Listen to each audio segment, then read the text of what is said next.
So hey guys, welcome back to the channel. This is a story of what if Naruto was neglected for his Jinchuuriki sister. And I am 100% sure you guys will love this fanfic.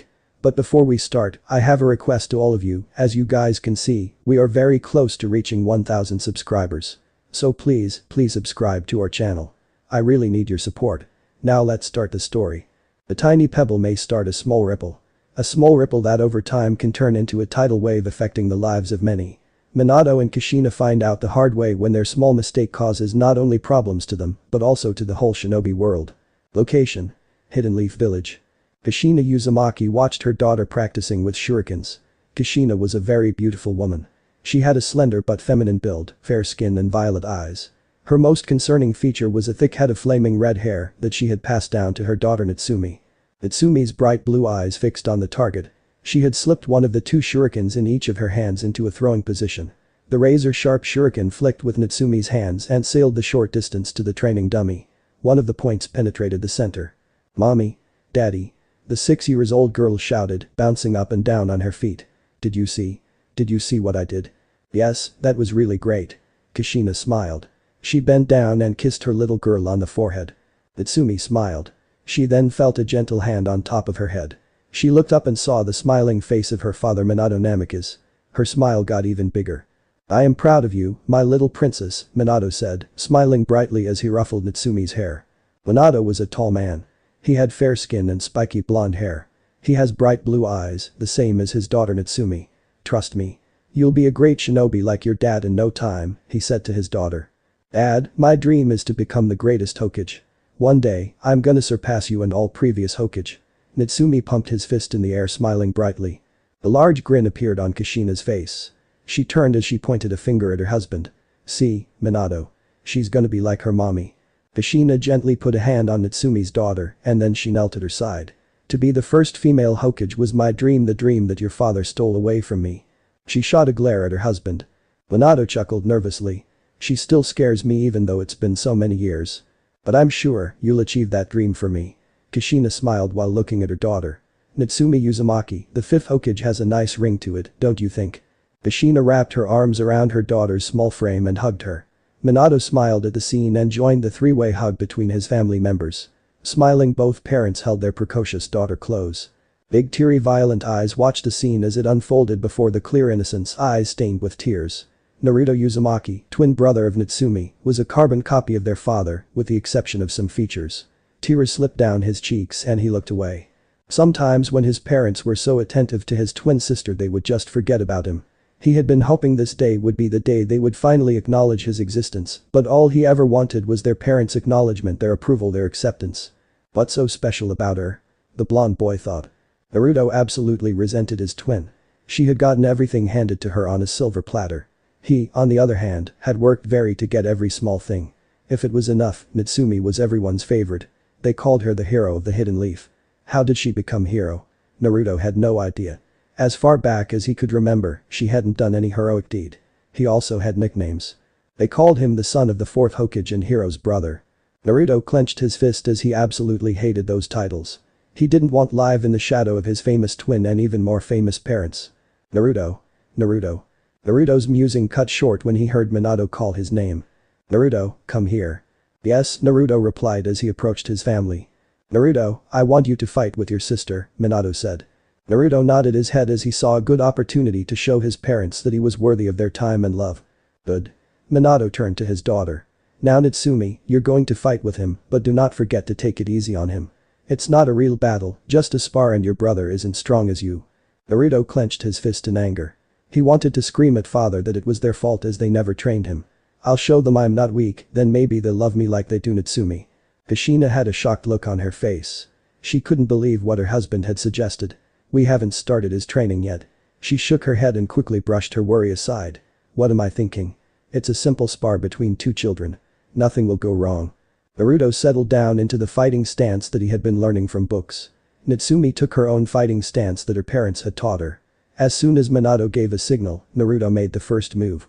Naruto ran toward Natsumi to punch her, but Natsumi simply moved away from his way and slammed him against the ground.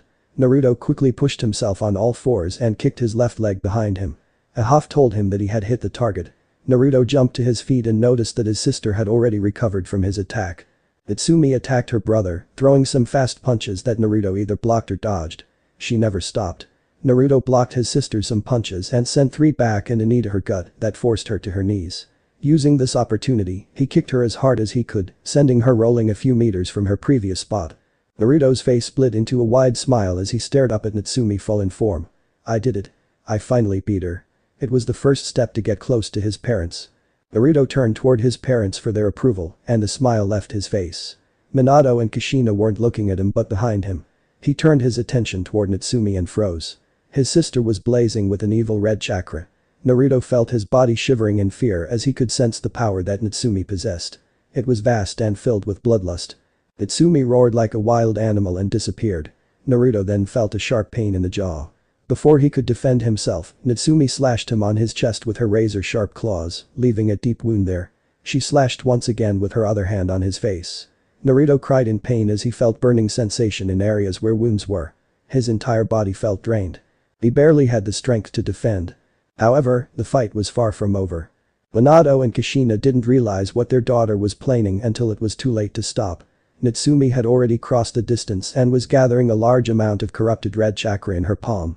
She delivered a palm strike to her brother's head, which sent him flying backwards into a tree. Naruto barely had the strength to keep awake. All he could feel was a pain, especially from his chest as he laid on the blood-soaked ground. He was conscious, so he could hear his parents calling his sister's name. He saw some blurry images of his parents disappearing with his unconscious sister. Minato and Kushina had forgotten about him once again. He felt betrayed and that made the pain even worse. At last, I am not special, but I don't want to die, no. Not like this, I don't want to die like a nobody, Naruto thought before darkness took over his eyes. Minato and Kushina were in the hospital as they stood in the hallway. Medical ninja team was examining their children. That incident had really shaken up them, as they hadn't expected a simple spar between children would end up in the hospital. The sound of a click caught their attention. The door opened to reveal the head medic Nin. He walked out of the room and closed the door lightly behind him. Lord Hokage. The medic greeted his leader in respect. Are they alright? Minato asked, worry clearly visible on his face. Your daughter is safe. She has a small case of chakra exhaustion. She'll be back to full health in a few hours, the head medic Nin informed. After hearing those words, Minato and Kushina felt a huge weight lifted off their shoulder. Your son, on the other hand, the man trailed off with a frown on his face, making both parents to concern about their son. What happened to him? Kushina asked with worry laced in her voice. Her hands were shaking a little. I'm not sure if he'll fully recover from it. The head medic's Nin took pause before looking at both parents. He has lost his so much blood, but that's not a big problem. Our major problem is the Nine Tails chakra. The corrupted chakra has done some serious damage to his important organs, especially his both eyes. They are damaged to beyond repair. His body is further shut down and entered a comatose state. I'm afraid there is nothing I can do. Forgive me, he said. The only medic of Lady Tsunade caliber can do something. I insist you call her. Lady Tsunade has the skill and knowledge to possibly heal your son completely. He left them standing there alone and went to check his other patients. When two snapped out of their daze, they rushed toward their son's room. Tears welled in their eyes when their eyes landed on Naruto. Their son had an oxygen mask on his nose and mouth to assist him in breathing. His entire chest was covered in bandages as well as his left arm, his both eyes, the left side of his face and down his neck slightly. His chest had a few wires attached to monitor his heart rate and his breathing. Bandages that warped around his chest and both eyes were soaked in blood, telling them the seriousness of his injuries. This is my fault. Kushina was openly crying. What kind of mother am I? I took my daughter to the hospital but left my son drowning in his own blood.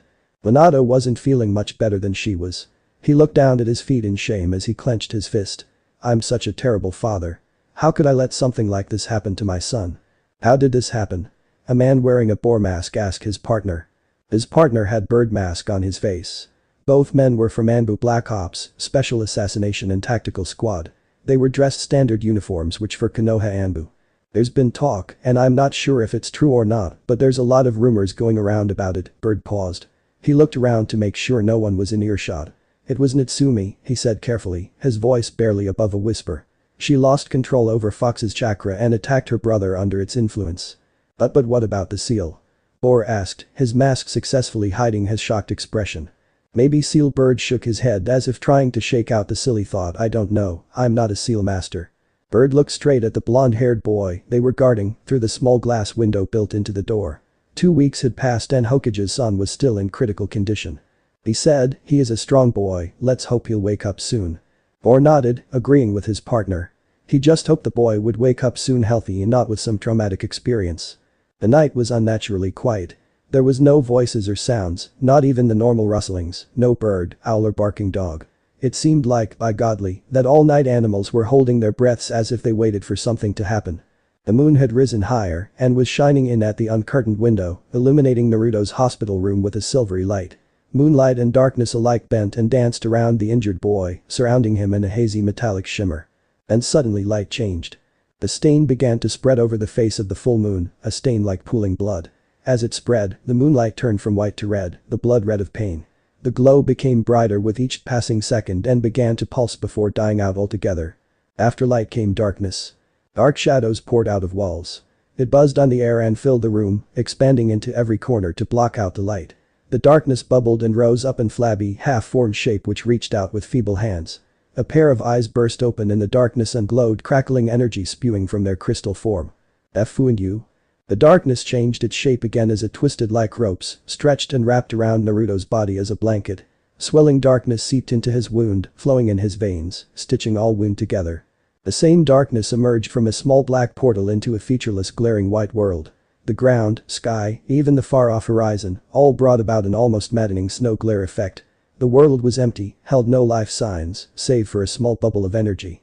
The darkness changed its form once again as it twisted, taking a famine shape before turning into a beautiful woman.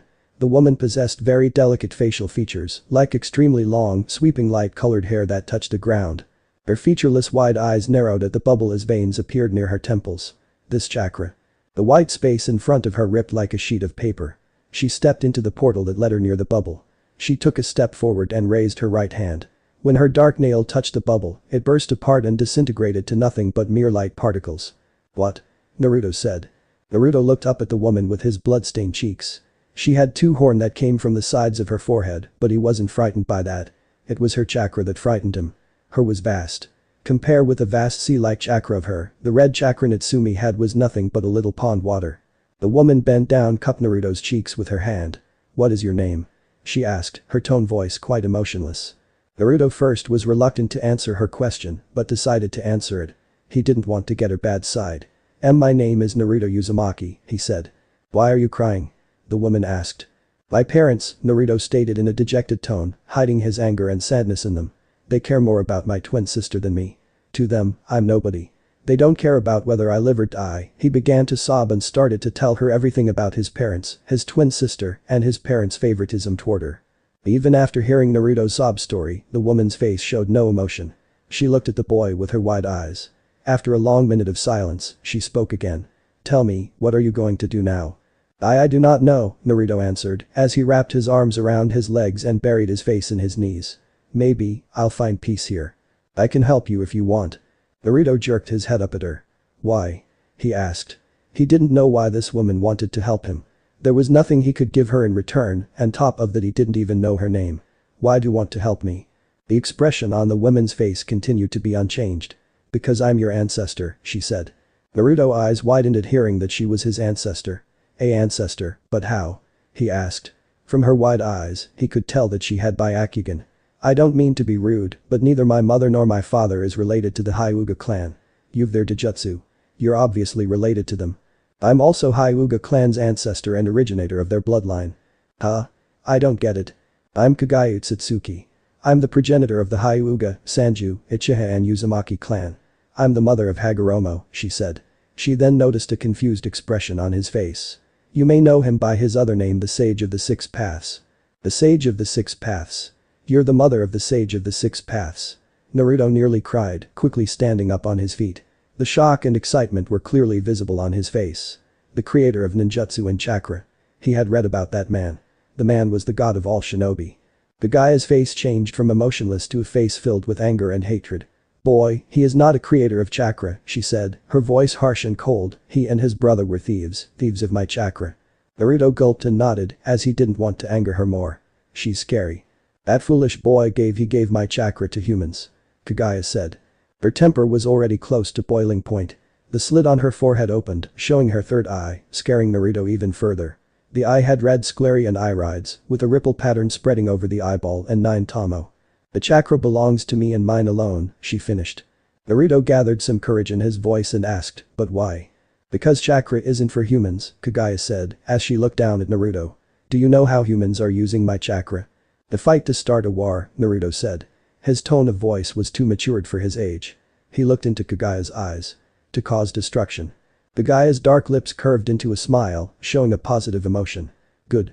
You can understand we cannot let this happen to the world, my precious nursery. But what we can do? Naruto said. Entire world has chakra and it will live forever.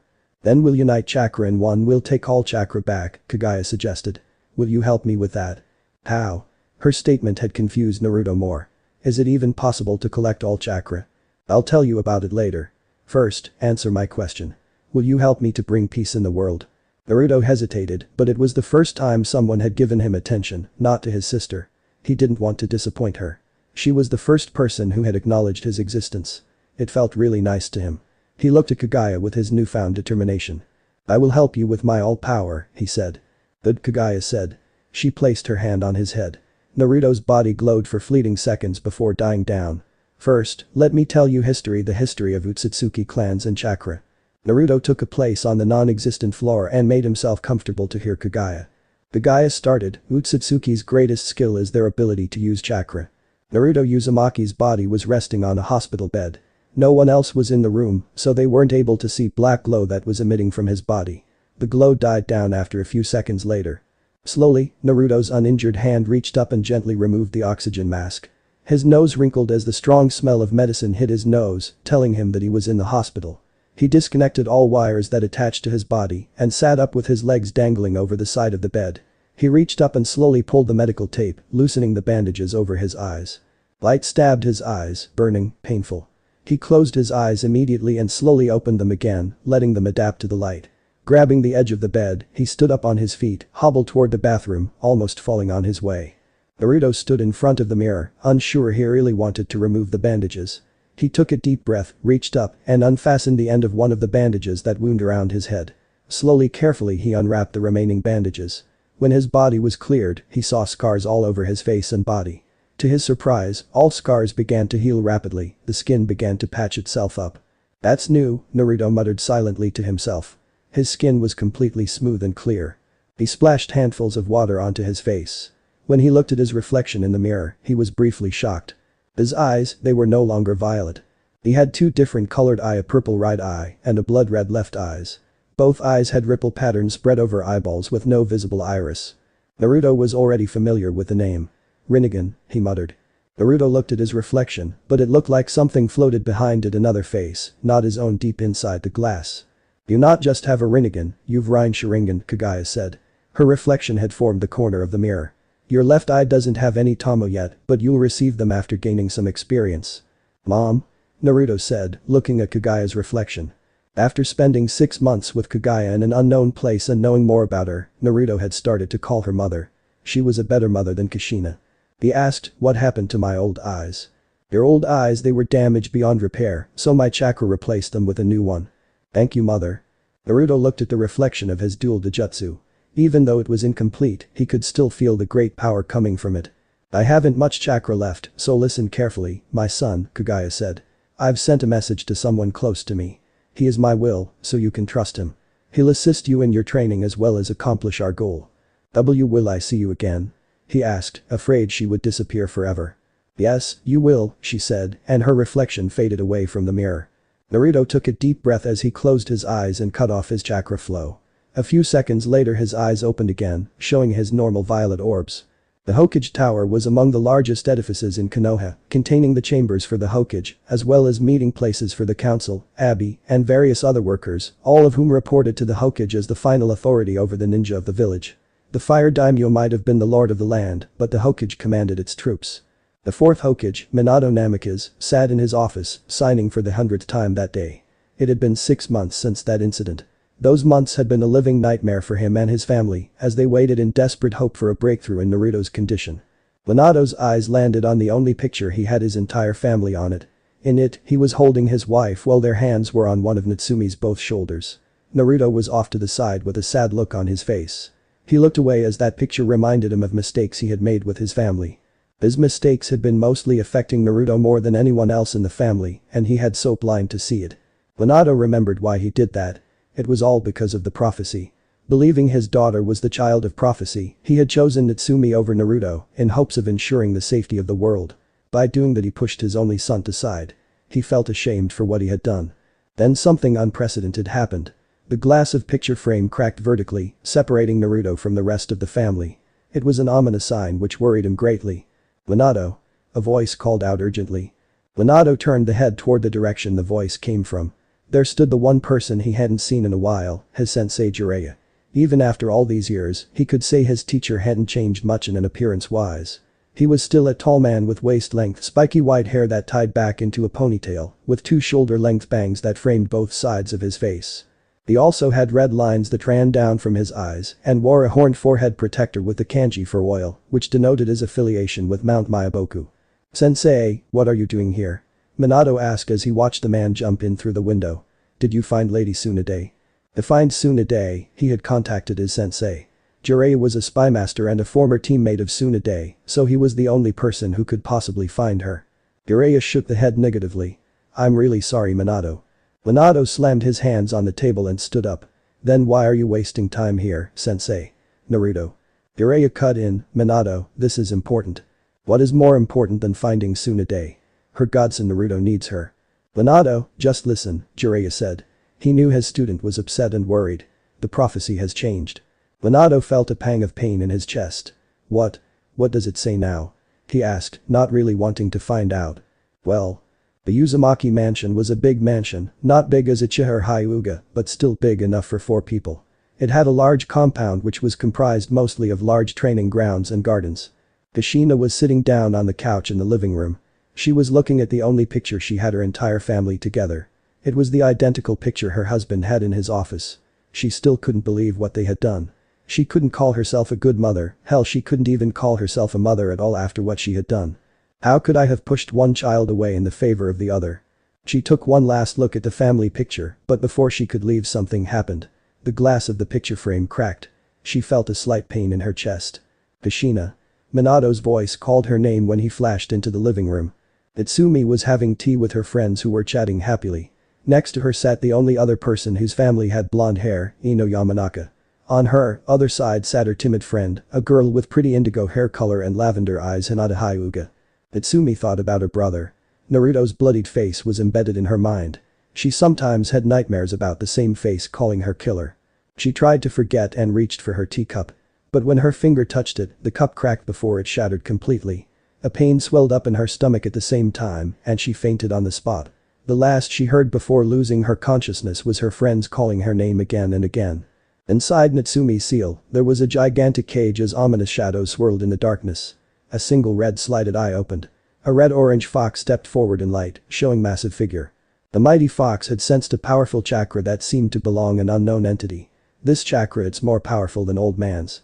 The monster fox rose to his feet. His eyes flashed and he let out his mighty roar. A flame-like red aura formed around his body. Heat vented out of him like a furnace. The red aura slammed into the cage bars over and over again in an attempt to break it, but the seal blocked it effectively. Kushina sat next to her daughter's bed watching her rest. Minato stood next to her, his hand was on her shoulder. "What's wrong with her?" Kushina asked worriedly, stroking her daughter's red hair. "The seal seems to be working fine." Minato tapped his chin in a deep thought. "I think the fox has tried to break the seal again," he said. They were so concerned about her. After hearing the new prophecy, they couldn't get it out of their head. What did it mean? How would it influence the future? At that moment, a dog-masked Anbu walked into the room. He had spiky white hair and wore standard Anbu armor. "Sensei," he said. "Yes, Kakashi," Minato said to his only living student. "Sensei, your son," Kakashi said. "He's woken up from a coma." A smile appeared on Minato's face, and Kushina shed some tears. It was the first good news they'd heard in many months. The past month had been the worst and painful of their life. But they taught them the importance of the family and how bad some of their decision could affect their children. "Thanks, Kakashi," Minato said. "You can go now." Kakashi nodded and walked out of the room. "Thank goddess, he is awake," Kushina said, relieved to know her son was awake. "I hope he'll forgive us," Minato said, as he realized they had something to take care of. They didn't know that they were already too late for asking forgiveness. The seed of revolution had been sown in Naruto's mind by Kagaya had already sprouted and was just blooming. It would take years to grow and flourish, but once it did, it would crack the very foundation that held the ninja world together. Minato sat behind his desk in the Hokage Tower trying to do his paperwork. The keyword was trying. He just placed his pen back down. Sighing in frustration, he sat back in his chair and rubbed his temples. He stared out the window of his office. The past 6 years Minato did not want to think about it. Those years reminded him of his constant failure in everything. However, no matter how hard he tried, he couldn't stop these thoughts of flashing over and over in his mind. So many things had gone wrong during that period of time. Hyuga affair and Uchiha clan massacre were prime examples of it. Minato felt a pang of guilt in chest thinking about it. Hyuga Hisashi and all those innocent Uchiha clan members had paid a heavy price for his failures. Minato looked down at the photo that he had on his desk. His family photo. He picked it up and traced his fingers lightly over his son's picture. His son constantly reminded him that he failed to fulfill his job as a father. Naruto had become increasingly distant and cold to everyone, even toward his twin sister. As far as Minato remembered, Naruto used to be a sweet and bright child, something he and Kushina had failed to see at that time, but these days, he would hardly see a smile on son's face.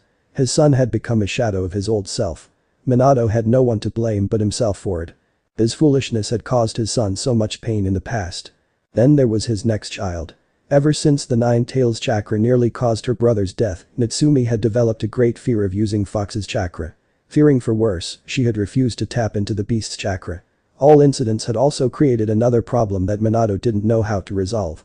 Somehow the information about the incident had leaked in public, planting a seed of doubt into the Leaf citizens' mind and causing them to doubt of his words of Natsumi being their savior. The Leaf citizens hadn't shown any real open hostility toward his daughter, but Minato had seen a slight change in their behavior toward her. Minato's train of thought interrupted by a quiet knock on the door. "Come in," he said. Minato saw the former Hokage Hiruzen Sarutobi, who was somewhere around 68 years old, walk in his office. The third Hokage was a light-skinned man of below average stature with gray hair. Followed closely behind his preceder was his least favorite people. Homura Midokado and Kaharu Udatain. They were around the same age as Hiruzen.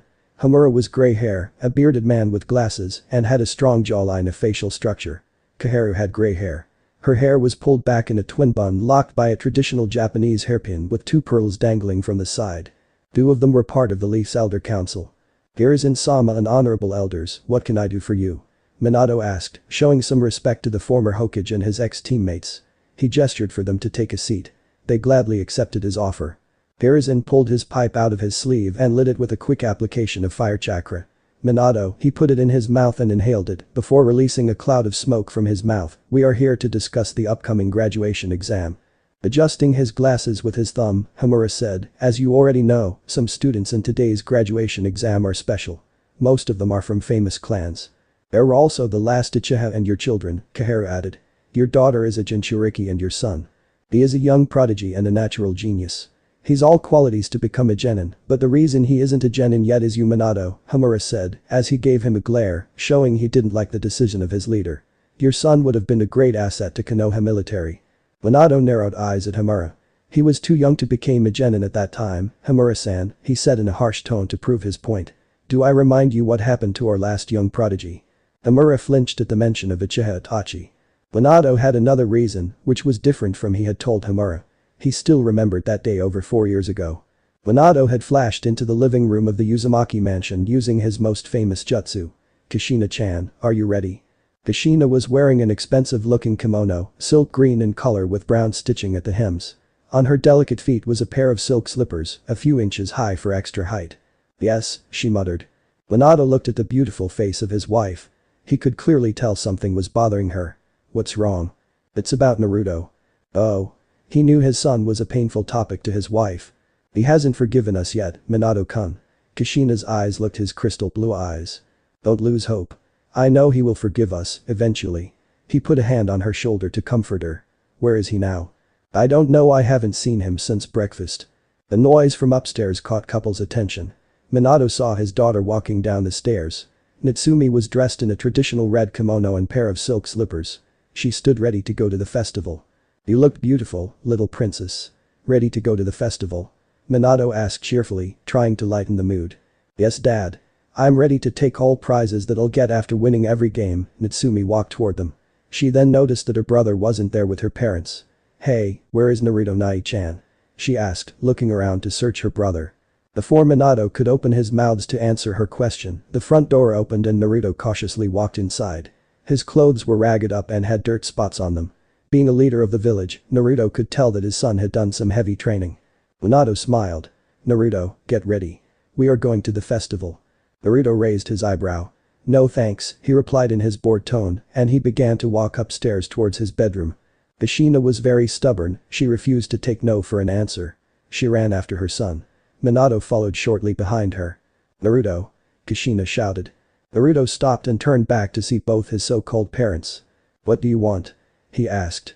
Kushina flinched at the acidity in her son's voice. "Why, Naruto? Why don't you want to come with us? We're a family." "A family, you say?" Naruto laughed. "Since when we are family?" he replied harshly before he walked into his bedroom and closed the door in front of their faces. "Naruto, he hates us." Naruto's unkind words nearly brought tears to Kushina's eyes. Minato pulled her into a hug and consoled her as best as he could. He sighed, he hated to see her like this. "Let's go. We've to go to attend the festival," he said. Kushina looked at her husband and asked, "Why?" "Because I'm a Hokage, it is my duty to attend public events." Kushina nodded. She didn't like it, but she was going to do this for sake of her husband and daughter. When they walked downstairs, they saw their daughter crying. Natsumi sobbed. "It's my fault. He hates us because of me." She cried harder, bringing her knees to her chest and wrapping her arms around them. No doubt, she had heard everything. Kushina went to her and knelt down beside her daughter.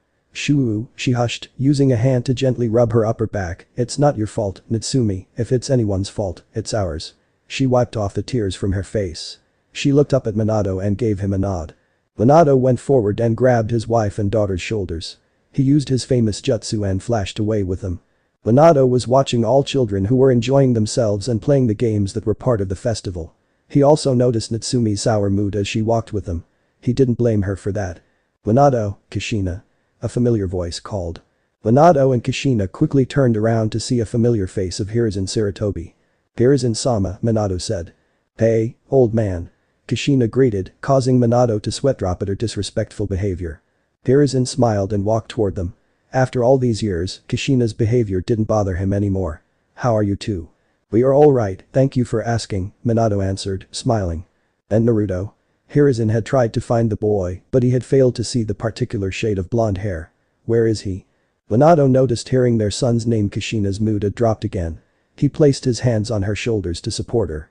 "He's home. He's not interested in the festival," he said. "Why?" Before Minato could say anything, he heard Ino's voice as she yelled his daughter's name out in fear. He quickly turned around. Natsumi was on the ground holding her stomach in pain. He rushed toward her with Kushina and Hiruzen following behind him. Kushina held her daughter tightly and called her name. "Natsumi."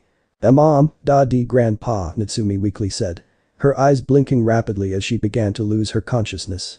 "Rare," she growled in a deep voice before falling unconscious. Hiruzen was worried as he could feel a large amount of Fox's chakra leaking out from Natsumi. "Sensei." Kakashi had landed in front his teacher.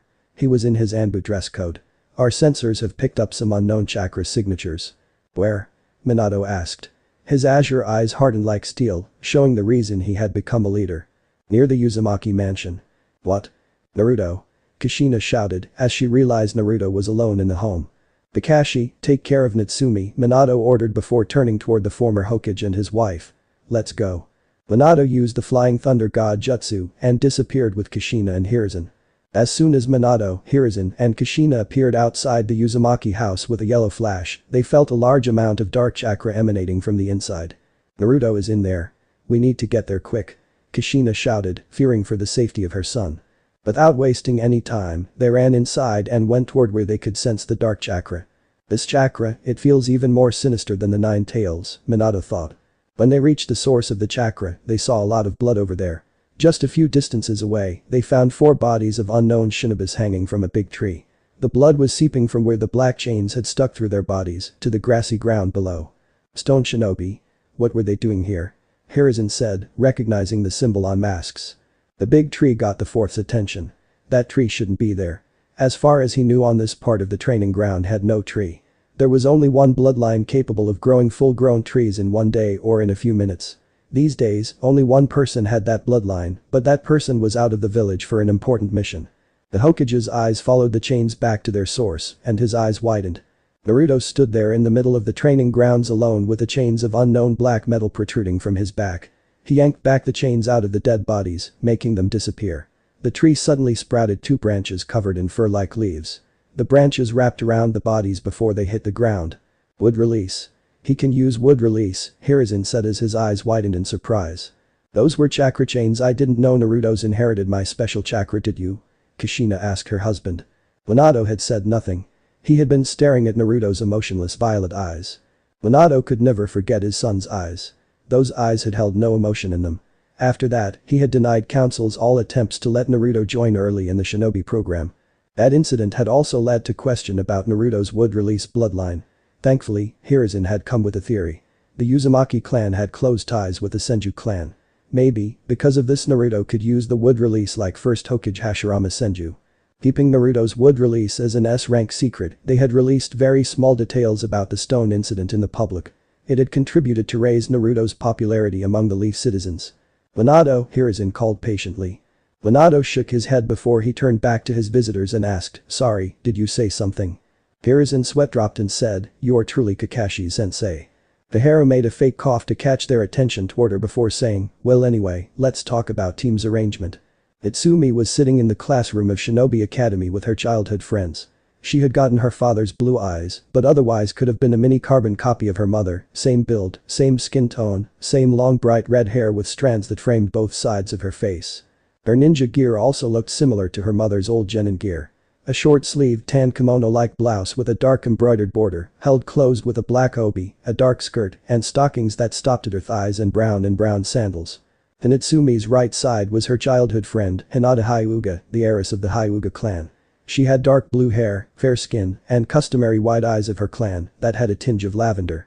She was wearing a cream-colored hooded jacket with a fire symbol on the upper right and left sleeves and fur around the cuffs and hem, with navy blue pants. Like the rest of her clan, she possessed the renowned Byakugan. She was the shy girl in Itsumi's little group. In Itsumi's left side was her another childhood friend, Ino Yamanaka from the Yamanaka clan in her fairly revealing purple clothing with small silver hoop earrings. She was a fair-skinned girl of average height with blue eyes. The most noticeable trait in her appearance was her long, blonde hair, which was in a high ponytail with bangs covering the right side of her face. There was Kiba Inuzuka from the Inuzuka clan with his nin dog Akamaru, a tiny puppy with white fur. Like the rest of his clan, Kiba had messy brown hair, sharp black eyes with vertical slit-like pupils, pronounced canine teeth, and nails that can change into claws. He also had the distinct red fang markings of the Inuzuka clan on his cheeks. His attire consisted of dark grayish pants reaching to his calves, and a gray, hooded fur-lined coat over an apparent plate of armor and fishnet undershirt. Next to Kiba was a boy with his head down, sleeping. He was Shikamaru Nara, heir of the Nara clan. He had quite long jet black hair tied in a spiky ponytail, narrow brown eyes. His attire was rather plain, consisting of a green-lined mesh t-shirt under a short-sleeved gray jacket with green edges, adorned on both the sleeves and the back with a circle with a line through it, brown pants, and blue sandals. Next to Shikamaru was a chubby boy who was eating a bag of chips. He was Shikamaru's best friend, Choji Akimichi from the Akimichi clan. He had spiky brown hair, swirl marks on his cheeks, like the rest of his clan. He was quite husky, which was a necessity in his clan to perform their techniques. He was wearing black shorts, a long white scarf, a short-sleeved green haori, over a white shirt, with his clan's obligatory kanji for food on it, small, hoop earrings, and his legs and forearms were wrapped in bandages. Right behind them was a fair-skinned boy with dark bushy brown hair. His name was Shino Abiram. He was wearing dark sunglasses and a sea green jacket with a high, upturned collar. He was a fellow of the Hidden Leaf's Abiram clan, whose members used insects as weapons. Away from all students, sitting next to a window was a dark-haired boy, Sasuke Uchiha, the last loyal Uchiha of the Leaf. He was a fair-skinned boy who had onyx eyes and black chin-length hair. His hair was spiky in the back with bangs. His clothing consisted of the traditional Uchiha clothing. A blue, short-sleeved shirt with a high collar and the Uchiha crest on the back and wide arm warmers. Looking at Sasuke's direction with heart in her large green eyes was Sakura Haruno. She was the bright pink-haired girl with fair skin and a large forehead. Her ninja gear was a sleeveless red kipao dress with white circular designs, with a zipper, tight dark green shorts. They all were most promising and talented students who had good chances to become shinobi of the Leaf. The whole class was comprised of about 30 students. Most of them were civilian children, and learning ninja arts was just fun or something their parent had forced them to do. The class was bustling with noises. All students were really excited. After all, it was graduation day. When two academy instructors walked swiftly into the noisy classroom, the entire class fell silent. They got in front of the class with their backs facing the blackboard. First academy instructor was Iruka Yamino. He was a man of average height and build. He had brown hair that he kept in a ponytail, dark eyes, and a scar that ran across the bridge of his nose. Next to instructor was Mizuki Tauji. He had shoulder-length white hair that had a slight hint of blue to it and green eyes. Both instructors were dressed in a standard The Hidden Leaf shinobi outfit, complete with forehead protector, sandals, and flak jacket. "Good morning," Iruka said. "As all of you know, today is your graduation exam." He started his boring speech about ninja life. Ino leaned to the side and whispered, "PSST. Mitsumi." Mitsumi turned to her and in a low tone, she replied, "Yes. Where is Naruto-kun?" Just then, without any warning, the classroom's door flung open, catching everyone's attention there. A boy in a hooded shirt entered the classroom. He was fairly tall for his age, wearing red-black customized armor over a black high-collared shirt and black pants with matching sandals and fingerless gloves. He started to move toward his seat at the back of the class. "Naruto," Iruka shouted, "you can't wear the hood inside the classroom." "Whatever, sensei," Naruto said, and he removed his hood, making most of the girls in the class blush. Naruto had the same violet-colored eyes like before, but his spiky blonde hair had gained a silver tint on it. His skin tone had also lightened in the 6 years. Kagaya's chakra had made sure that he didn't look like a clone of his father. Ignoring everyone, he took his seat and crossed his arms with a bored expression on his face. "Naruto Nai-chan." Mitsumi looked at her brother. Her face dropped, her eyes sad. Even with all training she had done with her parents, she couldn't match up against her brother. He was a prodigy, smart and strong. He was a rare genius like their father. She had tried everything to improve her relationship with him, but nothing had worked against her brother's cold behavior toward her. "As you all know, today is graduation exam. It will take place in the next room. Come in there when you hear your name being called," Iruka said, and he completed his speech. Iruka started the test to find the potential genin. One by one, he called the name. Naruto watched Shino leave the testing room with a headband that had a blue cloth. He watched as students entered and exited either with a headband or none. But most of them are going to fail in the next test, he thought. He had heard about a test that used to weed out non-capable genin. He thought were cut off when he heard Iruka called his name. Iruka shouted, "Naruto Uz." He stopped in the middle of pronouncing the name when he felt Naruto's cold stare. "Nah, Naruto, it's your turn." Naruto stood up and started to walk toward the exam room. "Good luck, Naruto-kun." "Good luck. Naruto-kun, do your best." As many fangirls gave him their best wishes. "Good luck, Naruto Nai-chan," Natsumi said to her brother, who just ignored her as usual. "Why does he always ignore you?" Ino asked. It was one question she always had in her mind. Natsumi sighed. "It's a long story and I don't want to talk about it." She looked at Naruto again as he got into the exam room. A few minutes later, Naruto came out of the exam room wearing his new leaf forehead protector around his left arm. Ignoring all congratulations he was getting from his fangirls, he sat back in his seat. "Natsumi Uzumaki." Iruka shouted. "It's your turn, Natsumi." "Good luck," Ino said, smiling. "Thanks," Natsumi said. She walked towards the exam room and stopped in front of the door. Determined to make her parents proud, she took a deep breath, then cleared her mind. She opened the door and went in. Outside the academy, many parents were seen chatting with each other or their kids. Some of them were happy for their children's success, while others were sad for their children's failure. Minato and Kushina were also there. Both of them were looking their children. "Dad? Mom?" They heard a familiar voice shouting. Their heads turned towards the direction of the voice and saw their daughter running towards them and getting her way through the crowd. "I did it," Natsumi said. She showed them her forehead protector. "I'm a ninja now. One step closer to being the first female Hokage." "Yes, you did it," Minato said, ruffling her daughter's hair to annoy her. Natsumi slapped his hand away. "Don't do that. I'm not a kid anymore," she said, shooting an annoyed look at her father. "No matter how much you grow up, you will always be my little princess." Natsumi huffed and folded her arms across her chest in frustration. Kushina smiled. She bent down to her daughter's height and gave her hug. "We are happy for you." Natsumi smiled. Wrapping her around her mother, she hugged back. Kushina released her daughter from the hug and slowly stood up. The smile never left her face. Her eyes fell upon Naruto. He was calmly walking away from the academy building with his hand in his pocket. He had his forehead protector tied around the upper part of his left arm. "Naruto," she called out. She quickly caught up with him. "I am really happy." Save your breath, Naruto said in a cold tone, cutting her off, because I don't care.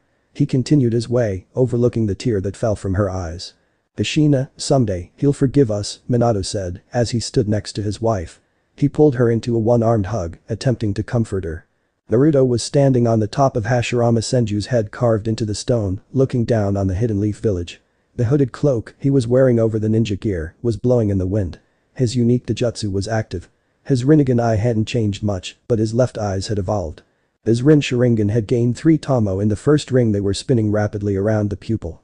The hidden village of leaves is a beautiful village. Having very bright and warm weather, it's a great place to live to anyone. It's also one of the most powerful villages in existence, responsible for producing many of the greatest ninja in history like Hashirama Senju, Tobirama Senju. Here is in Sarutobi. It's painful for me to admit that Minato Namikaze is also one of them, he said. He crossed his arms as he looked up at the moon shining brightly in the night sky. But this village also has dark histories. It's also responsible for creating many deadliest missing ninja, don't you think? Yes. Madara Uchiha, Orochimaru, Tobi, and Itachi Uchiha were Leaf's ninja before becoming criminals, a voice answered his question. Naruto turned toward a strange mutated creature. The creature had a human-like shape and facial features. White skin, short green hair, a lone yellow eye, as well as unusually rounded teeth. You're right, White Zetsu, but the last one is the victim of one of the Leaf's darkest secret, he said. Aha, yes, Danzo and his rude Anbu. So anyway, Naruto turned around and looked back at the Leaf Village. Do you have any interesting news for me? Yes, Zetsu said in a slightly cheerful tone. It's about Academy instructor, Mizuki. In the deep forest, Iruka and Mizuki were battling against each other, but as things stood, it seemed Mizuki would be the one to prevail. Give the scroll back, Mizuki. Iruka shouted. Mizuki only laughed and said, with this scroll, I will become invincible. Mizuki slashed Iruka's shoulder with a poisoned kunai.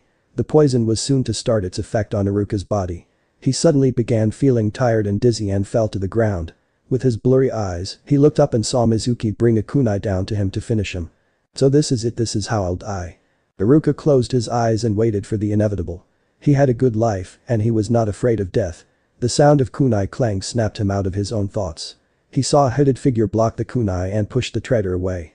An Anbu, thank God, Iruka thought. But he was proven wrong. Naruto, Mizuki said. Iruka looked up at the hooded figure. Even with blurry eyes, he could see there was a familiar silvery blonde hair sticking out from the hood. Naruto. What are you dining here? You? How dare you try to ruin my plan?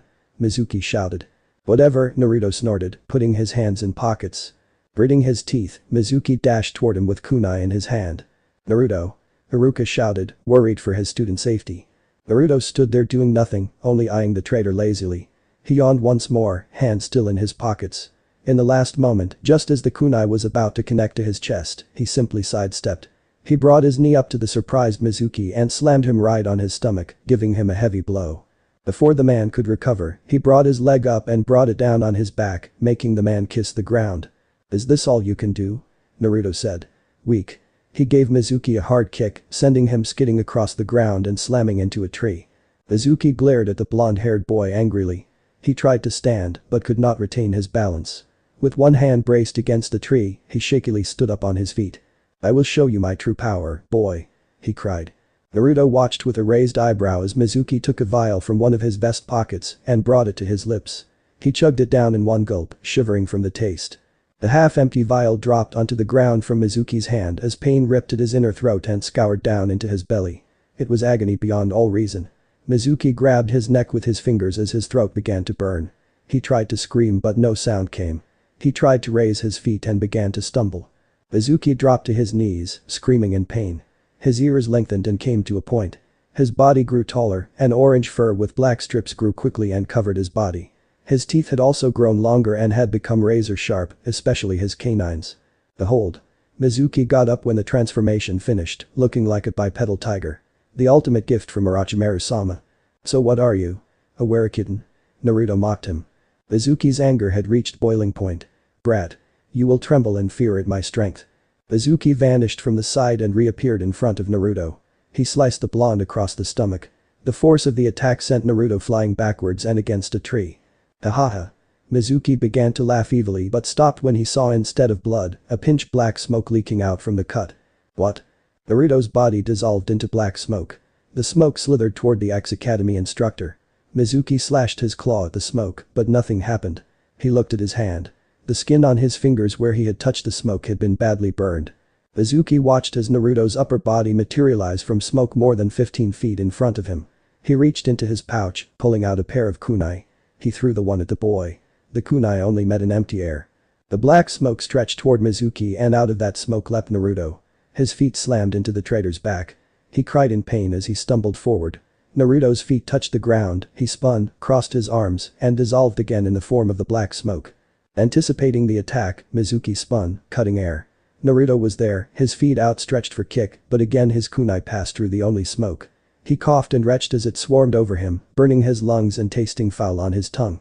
Within the smoke, he heard Naruto's voice, echoing all around him.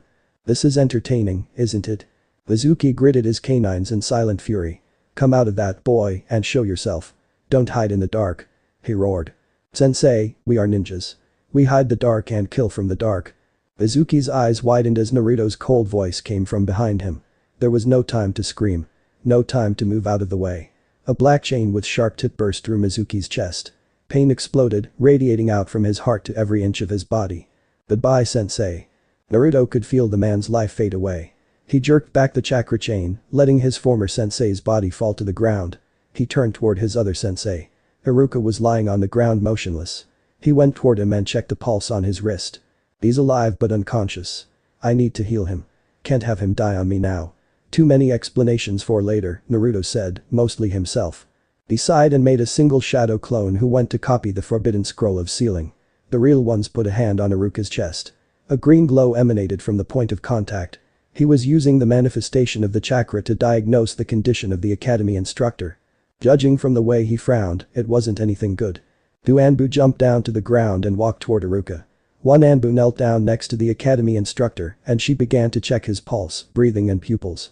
She had straight purple hair reaching down to her waist. Her Anbu mask resembled a cat with 3 red stripes, 1 vertical stripe on the forehead and 2 horizontal stripes, 1 on each cheek. She then looked up at her partner and nodded her head. Her partner had an eagle's mask on his face that covered in green and red markings. He glanced at Mizuki. His body had returned to normal after his death. He went and knelt down beside the corpse. He could see something sharp had pierced in Mizuki's back between the shoulders and right through to his chest. "He is dead." Eagle stood up. His eyes looked around for searching something. "But where is the scroll of sealing?" "It's here," a voice said from behind him. Unsheathing his sword, Eagle quickly spun around to deal with danger. When he saw the 4th Hokage's son, shoulders sagging, he visibly relaxed and sighed in loud relief. "This boy nearly gave me a heart attack," he thought as he sheathed his sword back. The Eagle didn't want to admit it, but the blonde boy's sudden appearance behind him had caught him off guard.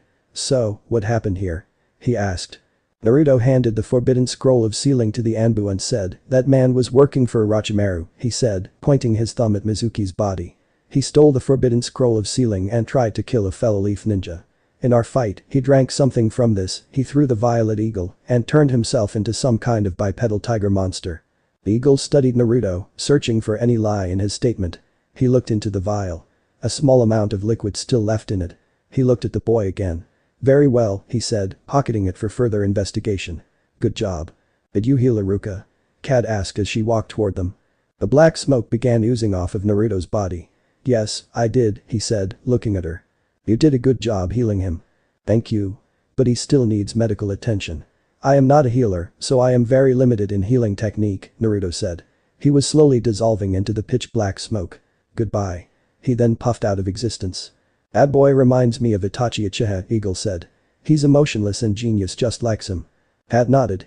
"Let's hope he doesn't snap out like Itachi and kill his own family." As a high-ranking Anbu officer, she knew most things that were happening within the village.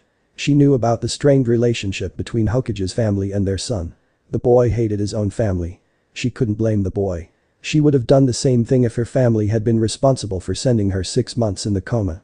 Then he disappeared in the black smoke, Kat said as she finished her report on the events that had happened the previous night in front of the Hokage and his advisors. Minato felt more than just fatherly pride for his son's actions. "Thank you, Kat. You can go now," he said. Pat nodded and gave a bow before disappearing in a puff of smoke. Hiruzen puffed out smoke from his pipe. Jinjutsu and medical ninjutsu," he said to himself. "Your son is definitely stronger than we thought, Minato. It seems he's been hiding his true skills," Kaharu said, looking at the 4th Hokage. Level-headed, intelligent and cunning, Homura said, who was clearly impressed the skill Naruto had shown. He's a perfect example of a shinobi. Yes, Minato said. Now, what about the team arrangement? I think we should put both Naruto and Natsumi together on the same team, Hiruzen said. Homura looked at his old friend and nodded. It's a great idea. This way, if Natsumi ever loses control of the Nine Tails chakra, Naruto will be there to restrain her with his chakra chains, and if it's possible then with his wood release, he said. Minato agreed with them.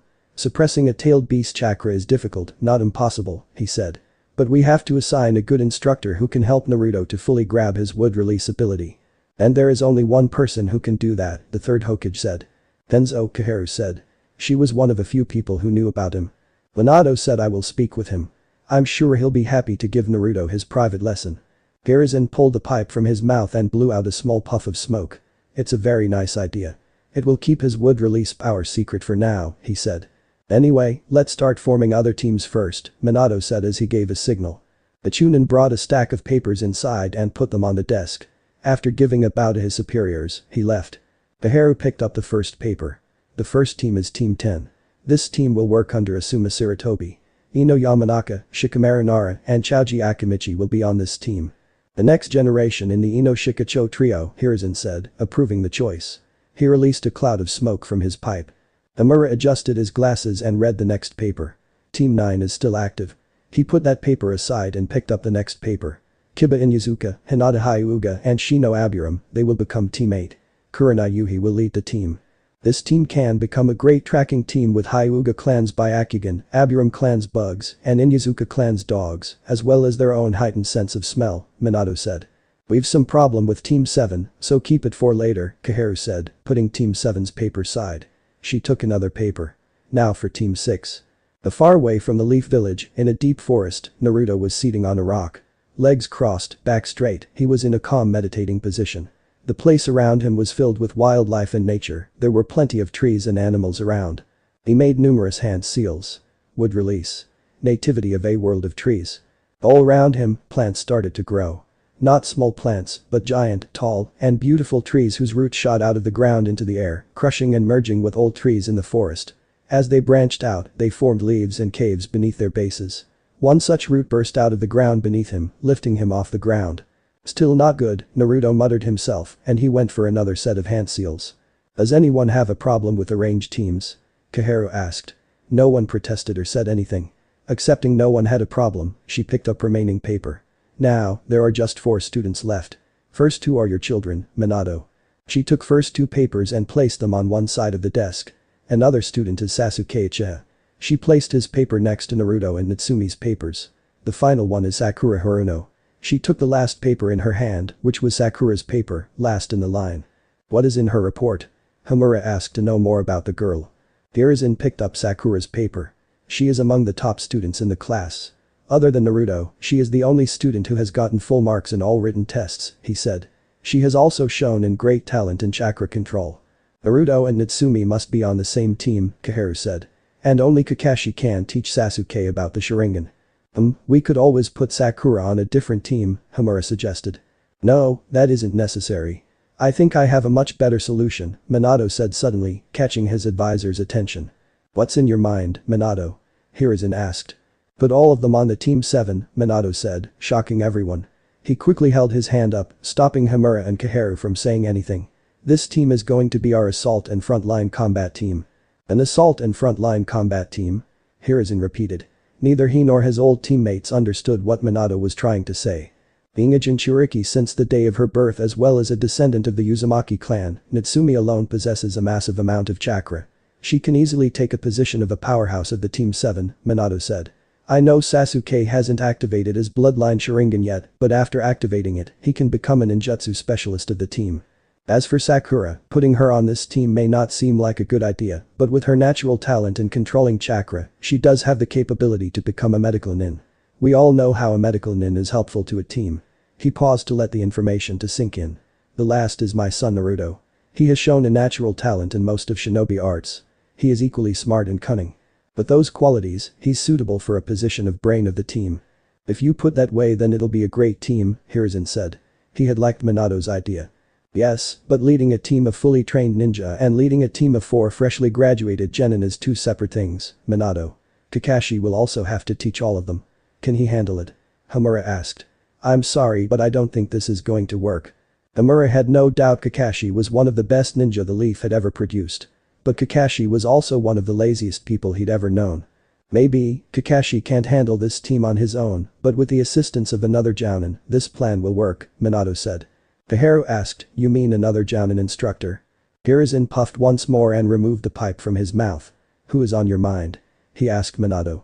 Someone who can keep a tight leash on my students' bad habits. Naruto was walking toward the classroom, his head held low, the hood draped over it. He took another bite of his apple. It was the day when the recently graduated students would be assigned to genin teams.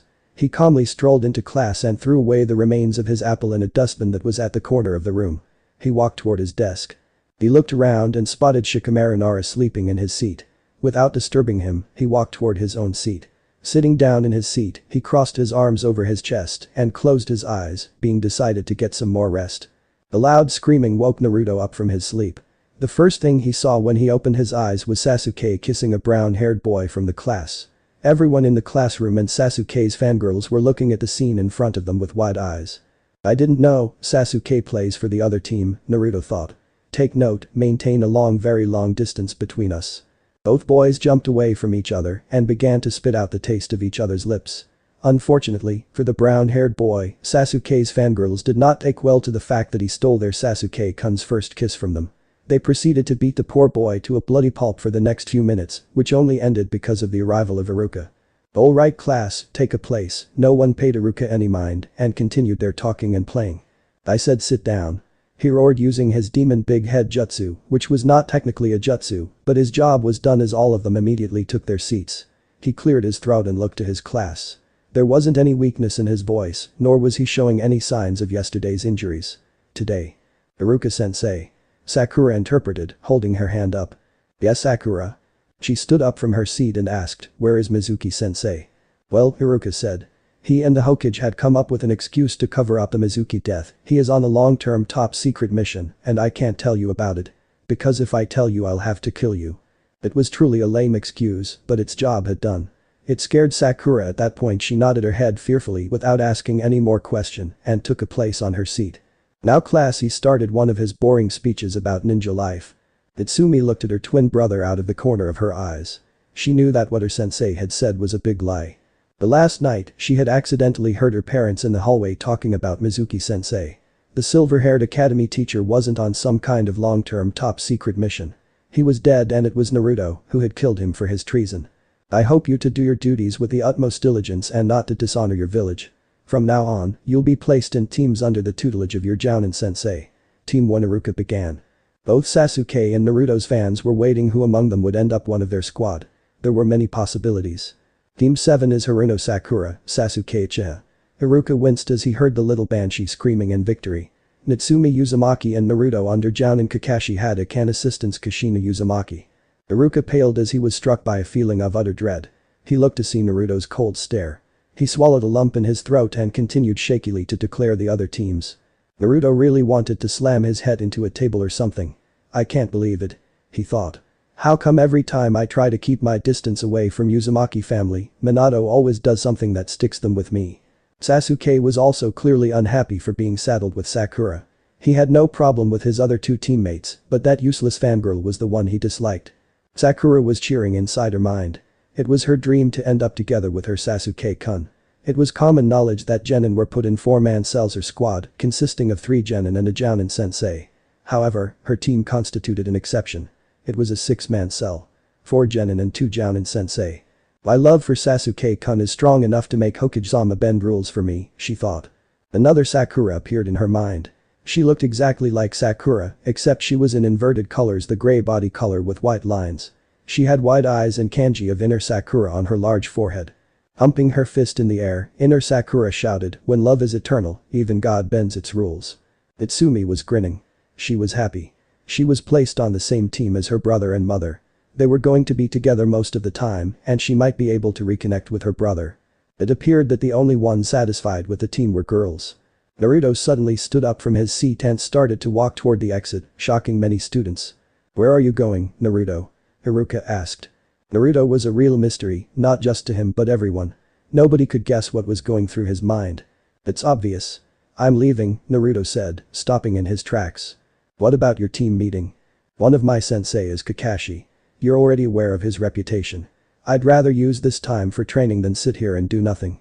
Naruto took a few steps toward the door.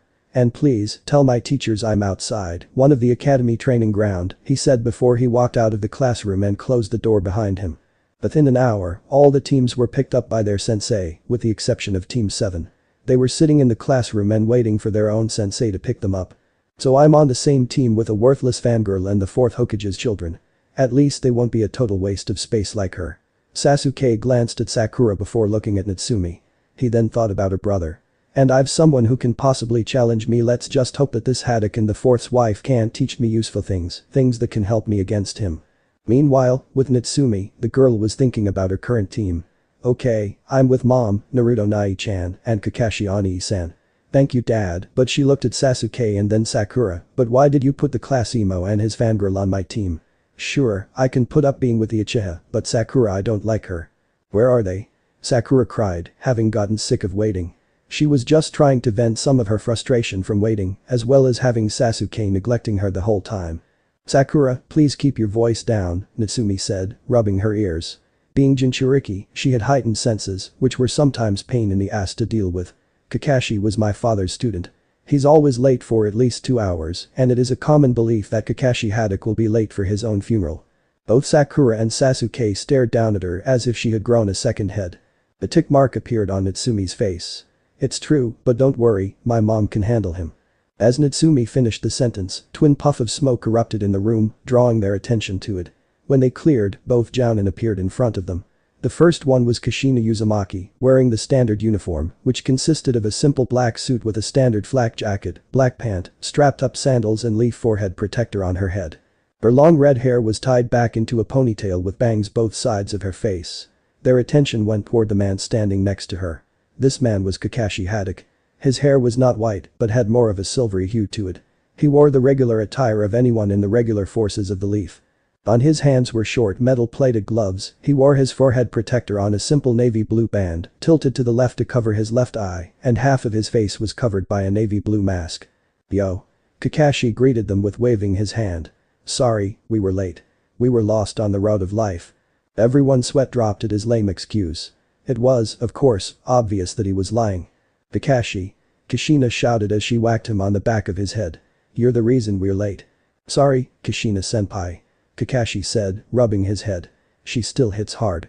Kushina turned to her students and smiled. "Anyway, Team 7 Air, where is Naruto-kun?" she asked as she noticed the lack of their 4th student, her son.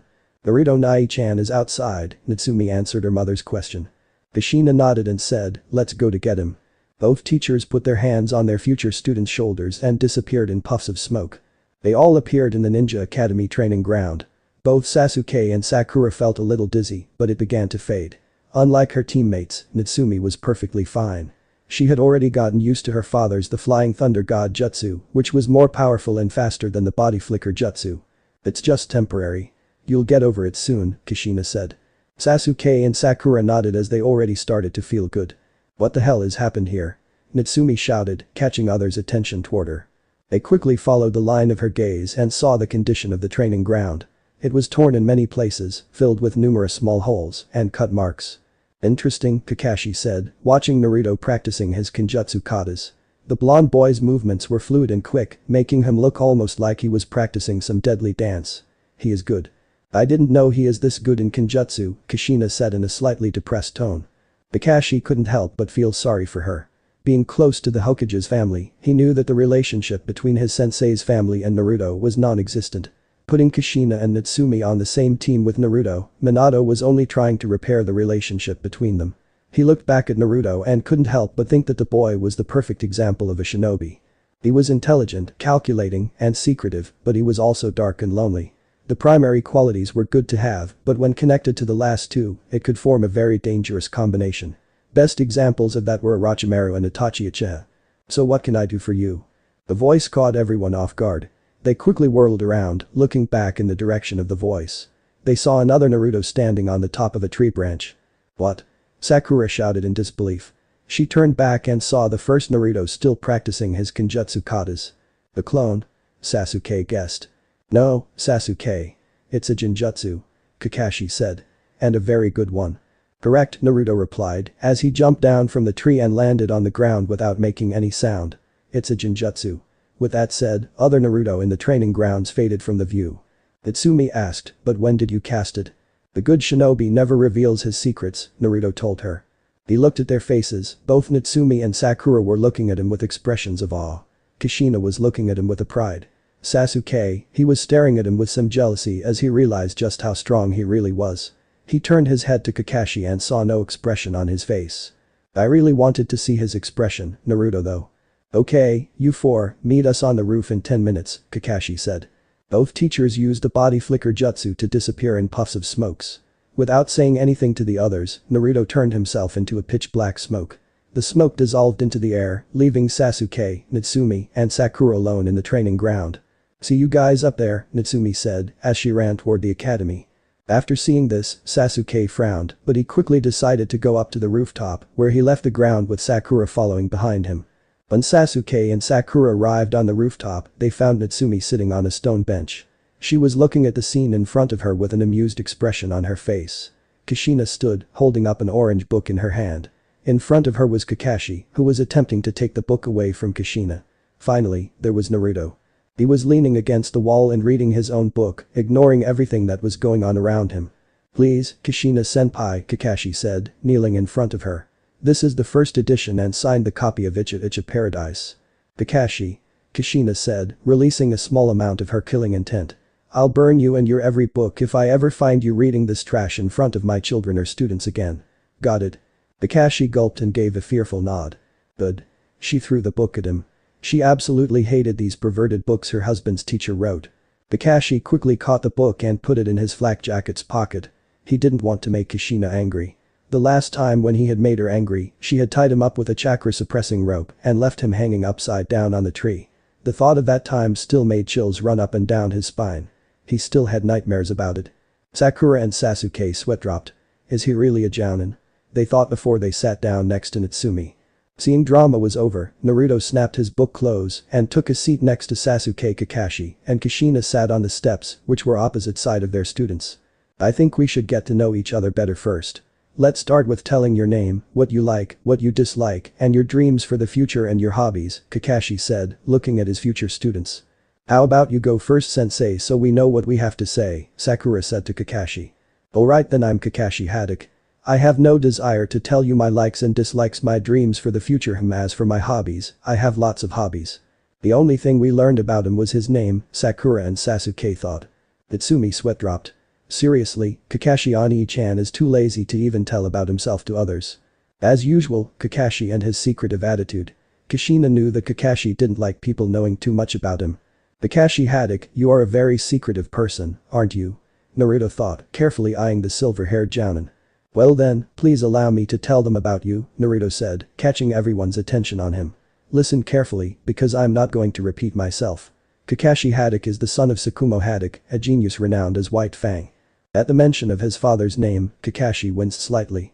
Naruto continued, "He is a genius, a prodigy and the best of his generation. His prodigious talent, skill, and Sharingan prowess has made him one of the village's most capable ninja and recognized throughout the ninja world." Sharingan. Sasuke thought. This one word made him give all his attention to the blonde's words. Naruto continued, "He is also the last living student of the 4th Hokage. His hobby is reading Icha Icha series." Kushina glared at Kakashi for this, making him look away from her. "His dream is to fight his sensei. His favorite foods are salt-broiled sori and miso soup with eggplant, while his least favorites are anything fried or sweet. He has completed 1,141 official missions in total. 197 D rank, 190 C rank, 414 B rank, 298 A rank, 42 S rank," Naruto finished. There was complete silence. No one said a word. Kushina was smiling inside her mind. "Looks like he has done some research on you, Kakashi," she thought. "Okay," Kakashi said. He hadn't expected something like this. "There goes my plan, making me look mysterious in front of students," he thought. However, there was something bugging him. "Where did you get all this information?" he asked. Most of the things that Naruto said weren't entirely secret, but neither was it common knowledge. Naruto smirked. It's my hobby to gather information on every famous ninja, and you're quite famous in ninja world, copy ninja Kakashi. The man who has copied over 1,000 jutsu. All three remaining students stared at Kakashi incredulously after hearing that he knew 1,000 jutsu with their jaw hanging open. "1,000 jutsu?" Sakura sputtered out, being the first one to snap out of the shock. Kakashi sighed and ignored her completely. "It is truly a good hobby. It will certainly help you in future," he said to Naruto. "Hey!" Natsumi shouted, catching their attention toward her. She pointed her finger in Kakashi's direction. "Why didn't you tell me about this?" she asked. She had always thought of him as a lazy man, but the thought of him being a genius never even crossed her mind. "Well," Kakashi said, "you never asked." Hearing this, Natsumi's face faltered. Kushina let out a small laugh, seeing the expression on her daughter's face. "Anyway, it's my turn now," she said, gaining her all students' attention toward her. "My name is Kushina Uzumaki. I love my husband and children." Naruto scoffed when she mentioned children. "My likes are ramen, particularly salt ramen, and playing pranks on people. My dislikes are perverts, people who make fun of my hair, coffee and anything bitter. My hobbies are pulling pranks, chatting with my friends and cooking. As for my dream is," she glanced at Naruto. "I want to see my complete family once again." Only Kakashi and Natsumi caught the hidden meaning behind Kushina's words, as they knew what she meant. Kakashi said, "Okay, Natsumi, you are next." "My name is Natsumi Uzumaki. I like my family, my friends, ramen and learning new jutsu. My hobbies are eating ramen, playing with my friends, and trying new justice. I dislike traitor, perverts and anyone who harm my family or friends. My dream is to help my mother to achieve her dream." Hearing it, a small smile appeared on Kushina's face. "And I want to become the first female Hokage." She cried out the final part, pumping his fist in the air. A huge sweat drop appeared on the back of Kakashi's head. "She is a mini Kushina in the team." He pointed at Sakura, who was sitting next to Natsumi. "You're next, Pinky," he said, which caused Sakura to scowl. "My name is Sakura Haruno. My likes are," she glanced at Sasuke. "My hobbies are playing trivia games," and she looked at Sasuke again with a slight blush on her face. "My dislikes are Ino Pig along with Ami and her gang. My dreams for the future Kaya." She screamed in the excitement of what could happen between her and Sasuke in the future. Sasuke slightly moved away from her. He didn't want to stay too much closer to his number one fangirl. "Can't she see I am not interested in her?" he thought before shivering as he remembered his last night's dream. That wasn't a dream. That was a nightmare. Naruto just shook his head and ignored her. In short, her dream, hobby, and everything are linked to Sasuke, he thought. Natsumi also ignored her. Sakura, like Sasuke, was generally known thing in the academy. TCH, typical Sakura and her obsession towards Sasuke. Kushina and Kakashi cursed their luck. They looked straight at each other and nodded, knowing what they had to do. Kakashi looked at Sasuke and said, "Okay then, you're next, broody over there." Sasuke only scowled slightly at Kakashi's nickname. "My name is Uchiha Sasuke. I hate a lot of things, and I don't particularly like anything. What I have is not a dream, because I will make it a reality. I'm going to restore my clan, and kill a certain man." Did someone just tell this guy to lighten up a little? Rather than brooding and thinking darkly all the time, there are many things he can do, Natsumi thought. "Makoto-chan, I was worried about this. It appears that loss of the Uchiha clan has made your son hung up on revenge." Kushina looked up at the sky, remembering her late friend, Sasuke's mother. If he keeps going down this path, it will only lead more sorrow for him and everyone around him. Let's hope we can save him before it's too late. Kakashi sighed, as he knew he and Kushina had a lot of work to do. Naruto sneered. "Idiot. Revenge has blinded him from seeing the power gap between him and his brother. Itachi is a prodigy and genius. Running after him without any strategy and power will only kill him." There was only one person whose thought was separate from the others, and it was Sakura. She had a dreamy look on her face. "Sasuke-kun is so cool." "And now, last but not least, Mr. Rookie of the Year," Kakashi said, looking directly at Naruto. Naruto began saying, "My name is Naruto." Kakashi raised his eyebrow at his lack of using his last name. "It's worse than I thought." Kushina looked down, so no one could see hurt expression on her face. "He doesn't even consider himself as a part of the family," she thought. Naruto continued, "I like and hate many things. My hobby, you already know it. I don't like repeating myself. My dream, I want to become the best." Kakashi looked at all his students one by one. "Well, I have a mini Kushina, a fangirl, an avenger, and a boy with deep family issues." He turned his head toward Kushina. She had a cheerful smile on her face to hide her hurt expression and nodded. "I think it's time to tell you about the test," Kushina said, surprising everyone, except Naruto. "But Mom, Natsumi." "Natsumi, you're not home," Kushina interrupted. Here, I am your sensei, so call me sensei or Kushina sensei. Understand? Why yes, Mo Kushina sensei, Natsumi said, quickly correcting her mistake. But what kind of test? We already had our test. Kakashi chuckled out loud. What's so funny sensei? Sakura asked with an annoyed expression. Well, if I say this, I'm sure you four are going to be surprised, Kakashi said with an eye smile. Out of all the graduates this year, only a few are going to become real genin and will stay as teams, while remaining will be sent back to the academy. In other words, this test is going to be very hard with a dropout rate of 66%, Kushina explained. This means there is 34% chance of success. That's enough for me, Naruto said in a confident tone. Everyone turned toward him and looked him for a minute in silence. What? Naruto asked, annoyed. Nothing, Natsumi said. Anyway, meet us tomorrow at training ground 3 at 9 AM sharp, Kushina said. Kakashi said, oh, and a word of advice, don't eat breakfast, you'll just throw up. And don't be late, Kushina said. She glared at Kakashi. Which applies to you as well, Kakashi. Why yes, Kushina senpai. Kakashi nodded fearfully. Both Kakashi and Kushina said goodbye to their students and disappeared in twin puffs of smoke. Naruto stood up from his seat and began to walk. Suddenly, stopping dead in his tracks, he turned his head toward his teammates and said, take my advice, don't take Kakashi's advice. Before anyone asked him any question, Naruto had already gone from there. What does it mean? Sakura asked. Sasuke answered her, I don't know. Goodbye, Natsumi said, as she began to walk away from the group of two as well. Once Natsumi left, Sakura turned to Sasuke. Sasuke-kun, would you like to go out for dinner? She asked hopefully. No, Sasuke replied simply. He left the roof to go home and train. Sakura wasn't going to give up easily. She followed him to convince him to have dinner with her. Next day, in the training ground 3, Natsumi, Sakura and Sasuke were waiting for their both sensei and their last teammate to show up for their test for the last 15 minutes. At 9 am sharp, in a swirl of leaves, Kushina appeared in front of them. Good, you all are in time, but where are Kakashi and Naruto-kun?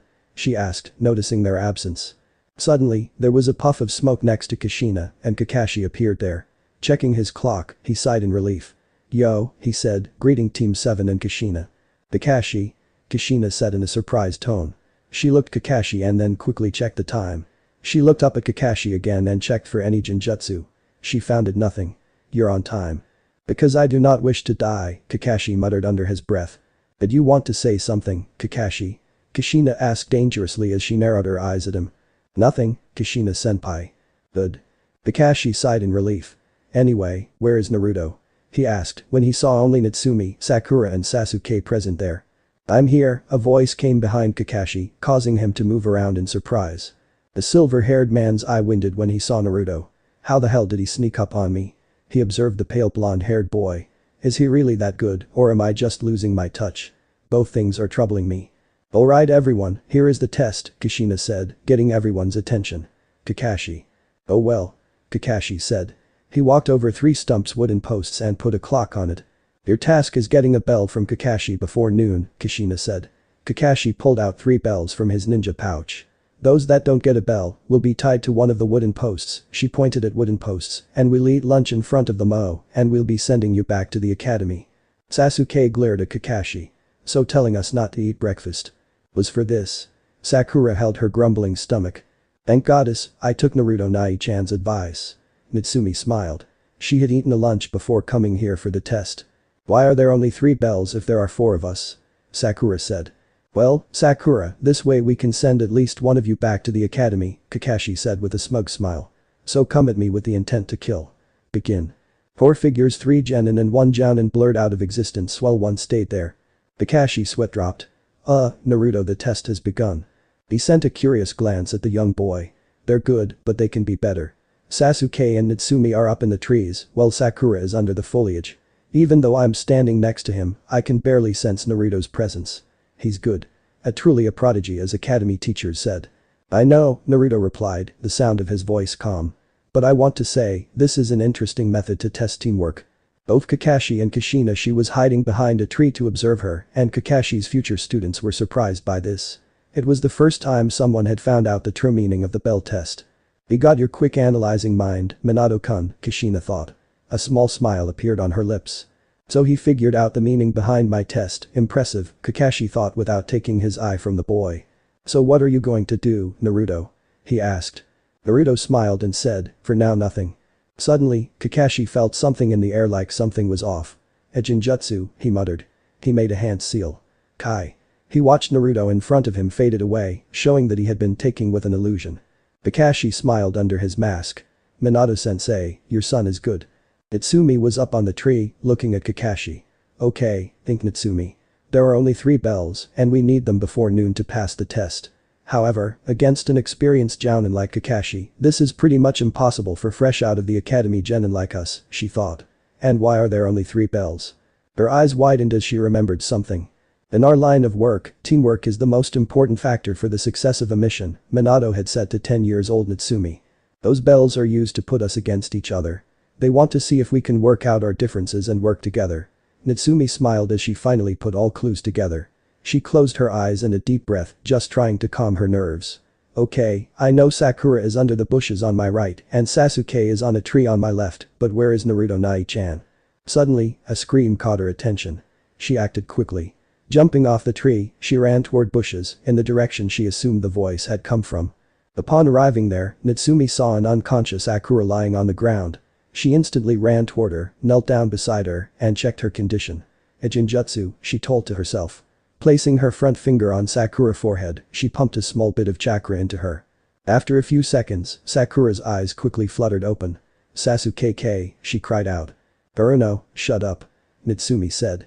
She had covered Sakura's mouth to stop her from shouting and giving their position away to Kakashi. Whatever you saw earlier, it wasn't real. It was a Jinjutsu. For God's sake, keep your voice down. After receiving a positive response from Sakura, she removed her hand from her mouth. Okay Haruno, I think I have figured out the meaning behind the test and she said before she was interrupted by Sakura. Why should I help you? Sakura asked quietly. But. Go away. I only need Sasuke-kun, Sakura said, interrupting her again. She got up and left to find her Sasuke-kun. Natsumi got angry. Hurrah. Stupid fangirl, I'm beginning to see why mom hates them so much, she said to herself. She looked around. Now, where is that emo? I'm not like the others, Sasuke said. Let us see after you get the bell, Sasuke-kun, Kakashi said, giving him an eye smile. Sasuke spun his kunai around his index finger. He then gripped the kunai tightly in his hand before he sprinted forward. Kakashi dodged his attempt and knocked the kunai out of his grip. He then threw some punch toward Kakashi, forcing the jounin to look away from his book. The Uchiha pulled another kunai and threw it at Kakashi, who jumped to the side to dodge them.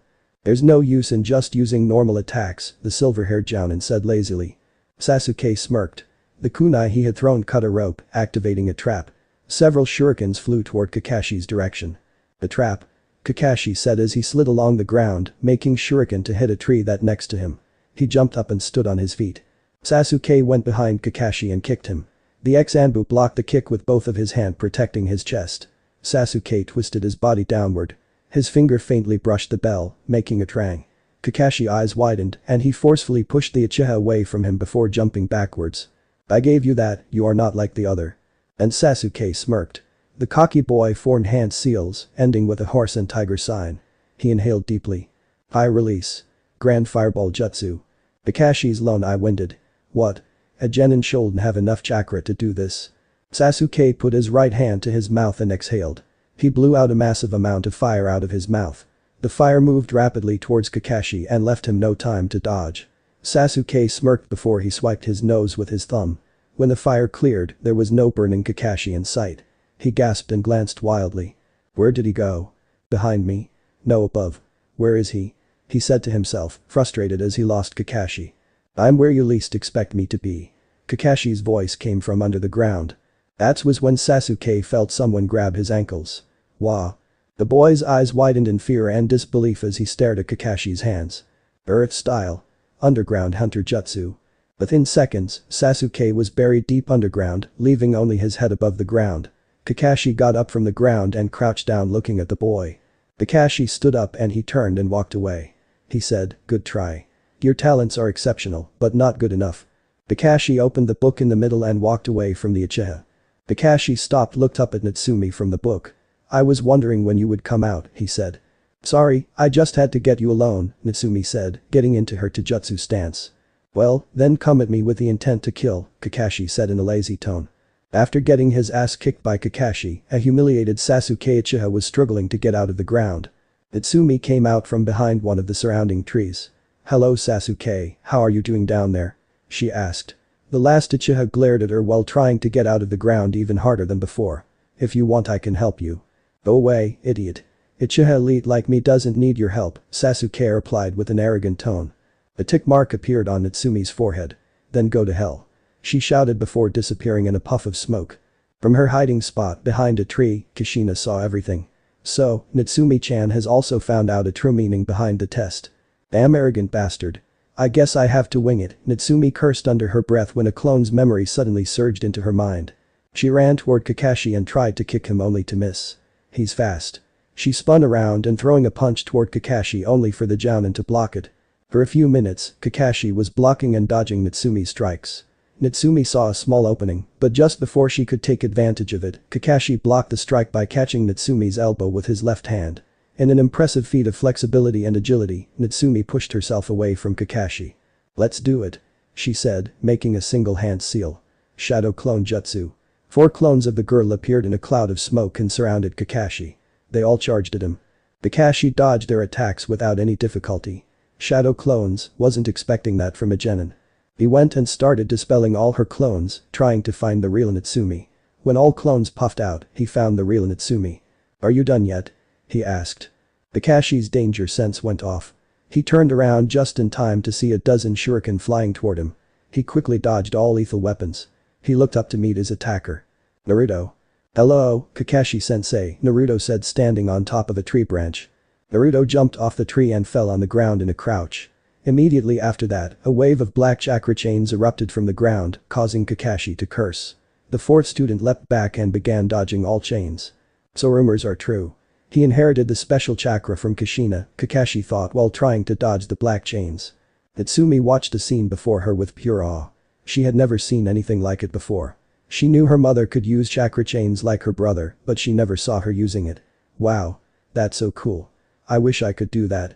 "This is taking us nowhere," Naruto said, retreating all chain except one back into his body. "I guess it's time to take it up a notch then." He smirked. "Amplified the amount of chakra in the chain," said the chain completely enveloped in white flames. From her hiding spot, Kushina's eyes widened, seeing her son's mastery over his chains. He can even add his element affinity into them, she thought. Shit. Kakashi cursed when he saw Naruto aiming his flaming chain at him. Kakashi narrowly dodged that deadly attack, but it stuck in the tree behind him. The tree exploded into splinters as if it hit with a giant flaming rock. He kept dodging the flaming chain as Naruto kept whipping it at him. "I grow tired of these games," Naruto said. Faster than before, he whipped his chain at Kakashi. It hit Kakashi, but he exploded into a puff of smoke. A shadow clone. He felt a kunai pressed up against his neck. "Well Naruto, I have to admit it is impressive, but it's still no good if you're not fast enough to land a hit on me," Kakashi said. "I admit you're good, sensei," Naruto said, "but I'm still better." Boom. Without warning, Naruto exploded in a massive explosion. Fortunately, Kakashi was able to evade the blast. Damn it. He knows clone grade explosion. Kakashi got out of the smoke. Unfortunately, for him, 2 Naruto waited for him. They attacked him with a flurry of punches and kicks. The Jounin continued to dodge attacks. As Kakashi felt something touched his belt, he jumped back and he started in shock seeing another Naruto holding 3 bells in his hand. Naruto's clone smirked, but he wasn't able to hold bells much longer as another Kakashi appeared behind him, dispelled him with a punch in the gut, and caught bells before they could hit the ground. All Naruto moved away from both Kakashi. They got back into their taijutsu stance. They all were willing to fight once again.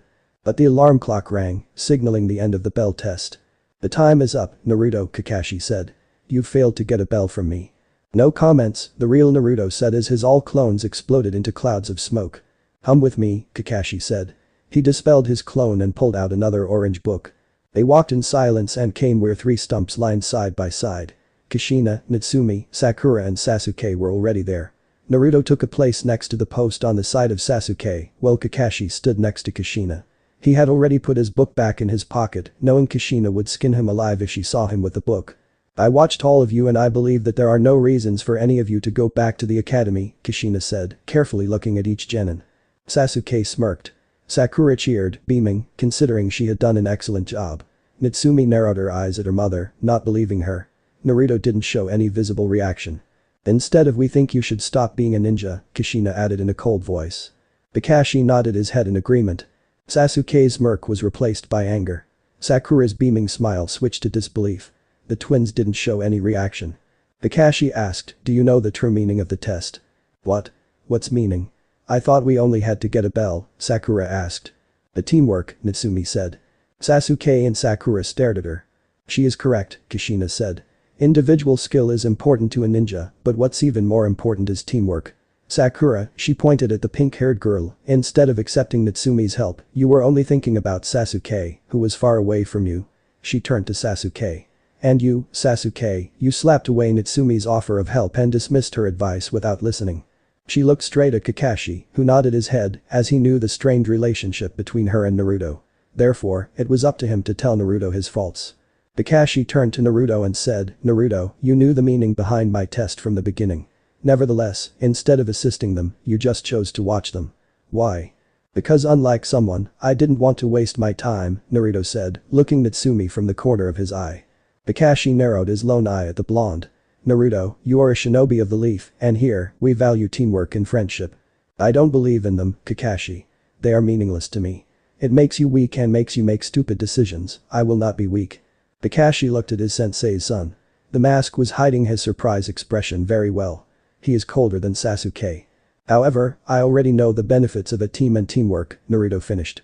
Nonetheless, it's good to know unlike Sasuke, he is willing to work as a team. Kakashi sighed in relief. And Kakashi-sensei, Naruto called, catching Kakashi's attention again. I think those are yours. Pulling out something from his pocket, he threw it at him. Kakashi quickly caught it. To his surprise, it was 3 bells. Quickly, reaching his belt, he saw his bells disappearing in a puff of smoke. But how? He asked Naruto. Our teamwork. It was Natsumi who answered his question. A few minutes before. Natsumi had watched the scene before her with pure awe, she'd never seen anything like that.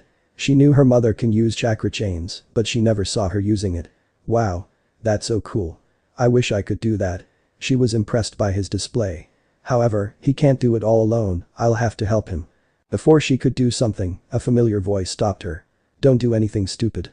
Natsumi turned around and came to face with another Naruto. Nerd. Do you want to pass the test? Naruto asked, cutting her off. Yes. Then follow my lead, Naruto had said. Then I waited for the right moment and swapped bells with my clones, Natsumi explained, smiling brightly. If the other Jounin finds out about this, they will never let me live peacefully. Kakashi shivered just thinking about it. But how is this possible? I was watching you the entire time, Kushina asked her daughter. You were there standing in front of me, all alone. What you saw was nothing more than an illusion, a Jinjutsu that I placed upon you, Naruto answered. Well, that was a great plan, but since you have 1 extra bell, what are you going to do with it? Kakashi asked, looking at the twins. Taking bells from Kakashi's hand, Natsumi threw the 2 bells towards Sasuke and Sakura each. I'm giving them 2 bells, she showed her last bell to Kakashi, and I'm sharing this last bell with Naruto Nai-chan. Kakashi gave her a deadpan look. What? You didn't say that we couldn't share a bell. She has a point, Kakashi, Kushina said, smiling. You forgot to say that. Kakashi sighed. Well, then I guess I have just one thing left to say that he said, looking at all his students as he took a dramatic pause. You all pass. Hearing it, Sakura began cheering out happily, but it quickly ended when Kushina spoke in a serious tone. I don't know why you are so happy, Sakura. The entire exam, you didn't do anything. Sakura looked down in shame as she realized it was quite true. This is not some game, Sakura. Death is a common thing in the ninja world. Do you understand? Sakura nodded. Good. Now, you all are officially Team 7, Kakashi declared. It seems I didn't need to use backup plan, Naruto muttered under his breath, but Sasuke clearly heard him as he was standing close to him. Backup plan? Sasuke asked. You had a backup plan? Remaining 4 heads turned slowly in Naruto's direction. Well, yes, Naruto admitted as he held up a piece of paper with a seal neatly written on it. This was my backup plan. Interesting, Kushina said as she began to examine the seal. She was a Fuinjutsu master and an Uzumaki after all. It is a basic trigger seal uses to detonate one or many explosive tags. Sakura's face turned a shen wide as a thought came into her mind. Please, do not say you have planted explosive tags all around training ground. She asked, looking around to find them. She was also carefully watching her footing. She didn't want to accidentally activate any tags. Her statement caught everyone off guard. Explosive tags were a dangerous ninja tool. Don't worry. I've not planted any explosive tags here, Naruto said, causing everyone to sigh in relief.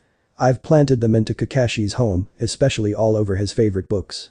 You've done, what? Kakashi shouted when his statement finally sank into his mind. What did you think I was doing when you were busy with testing others? I went to your home and slapped explosive tags everywhere, especially on your all books.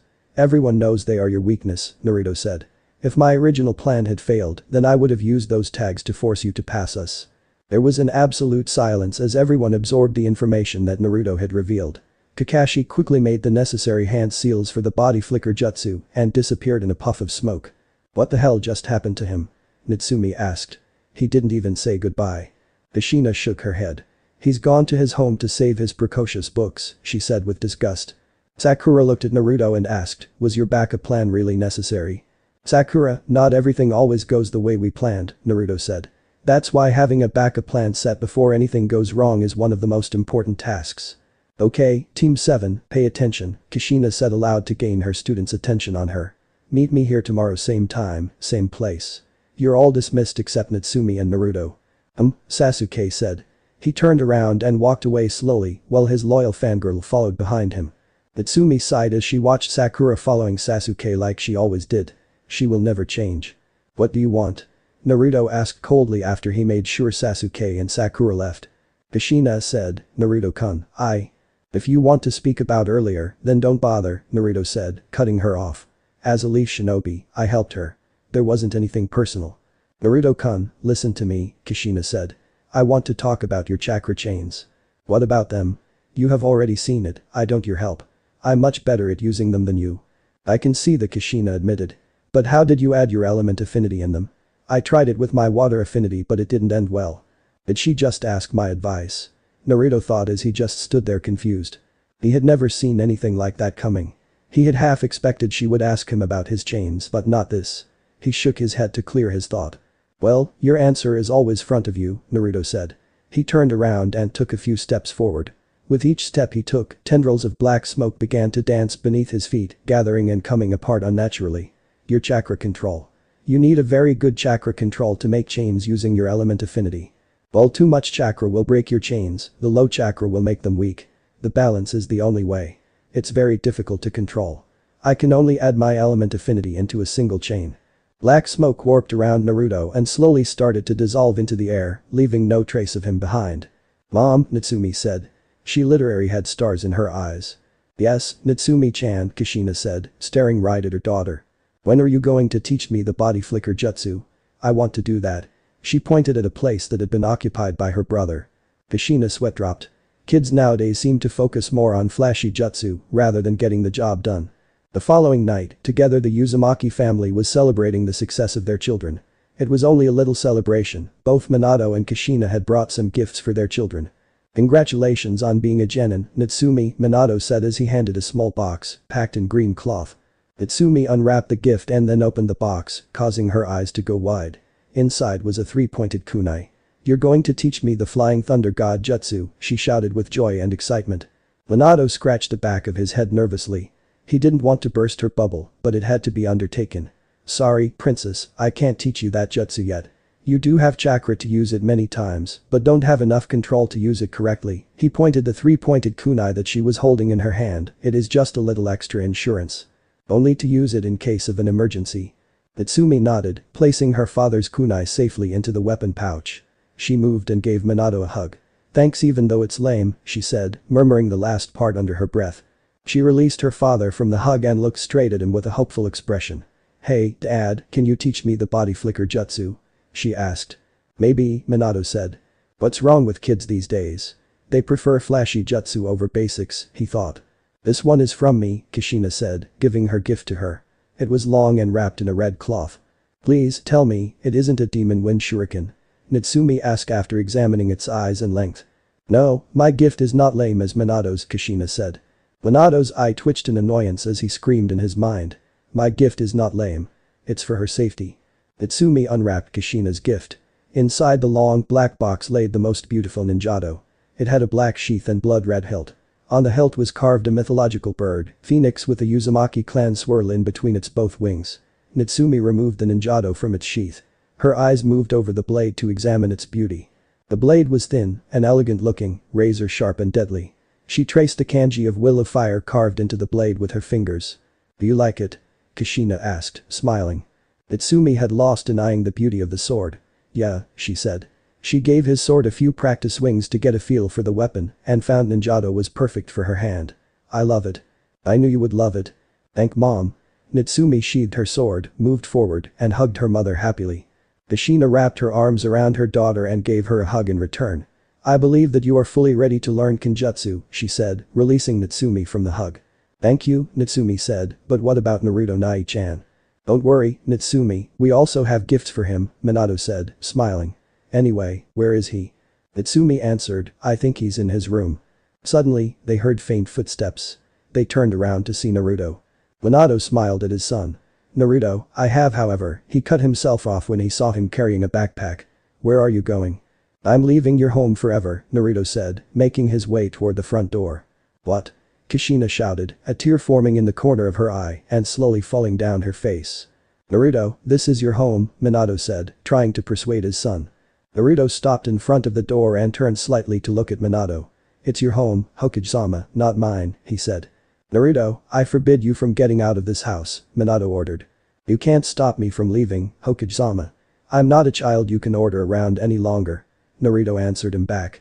"According to the village law, after wearing a headband that shows my status as a ninja, a genin is considered an adult. There's nothing you can do now." With that, Naruto exited the house, leaving his saddened family behind. Naruto stepped out of the Uzumaki house's compound and took a deep breath, savoring the air of freedom. At last, he had been able to free himself from all watchful eyes of his family, a former family. They had been a major obstacle in his path. It was time to start formulating his master plan.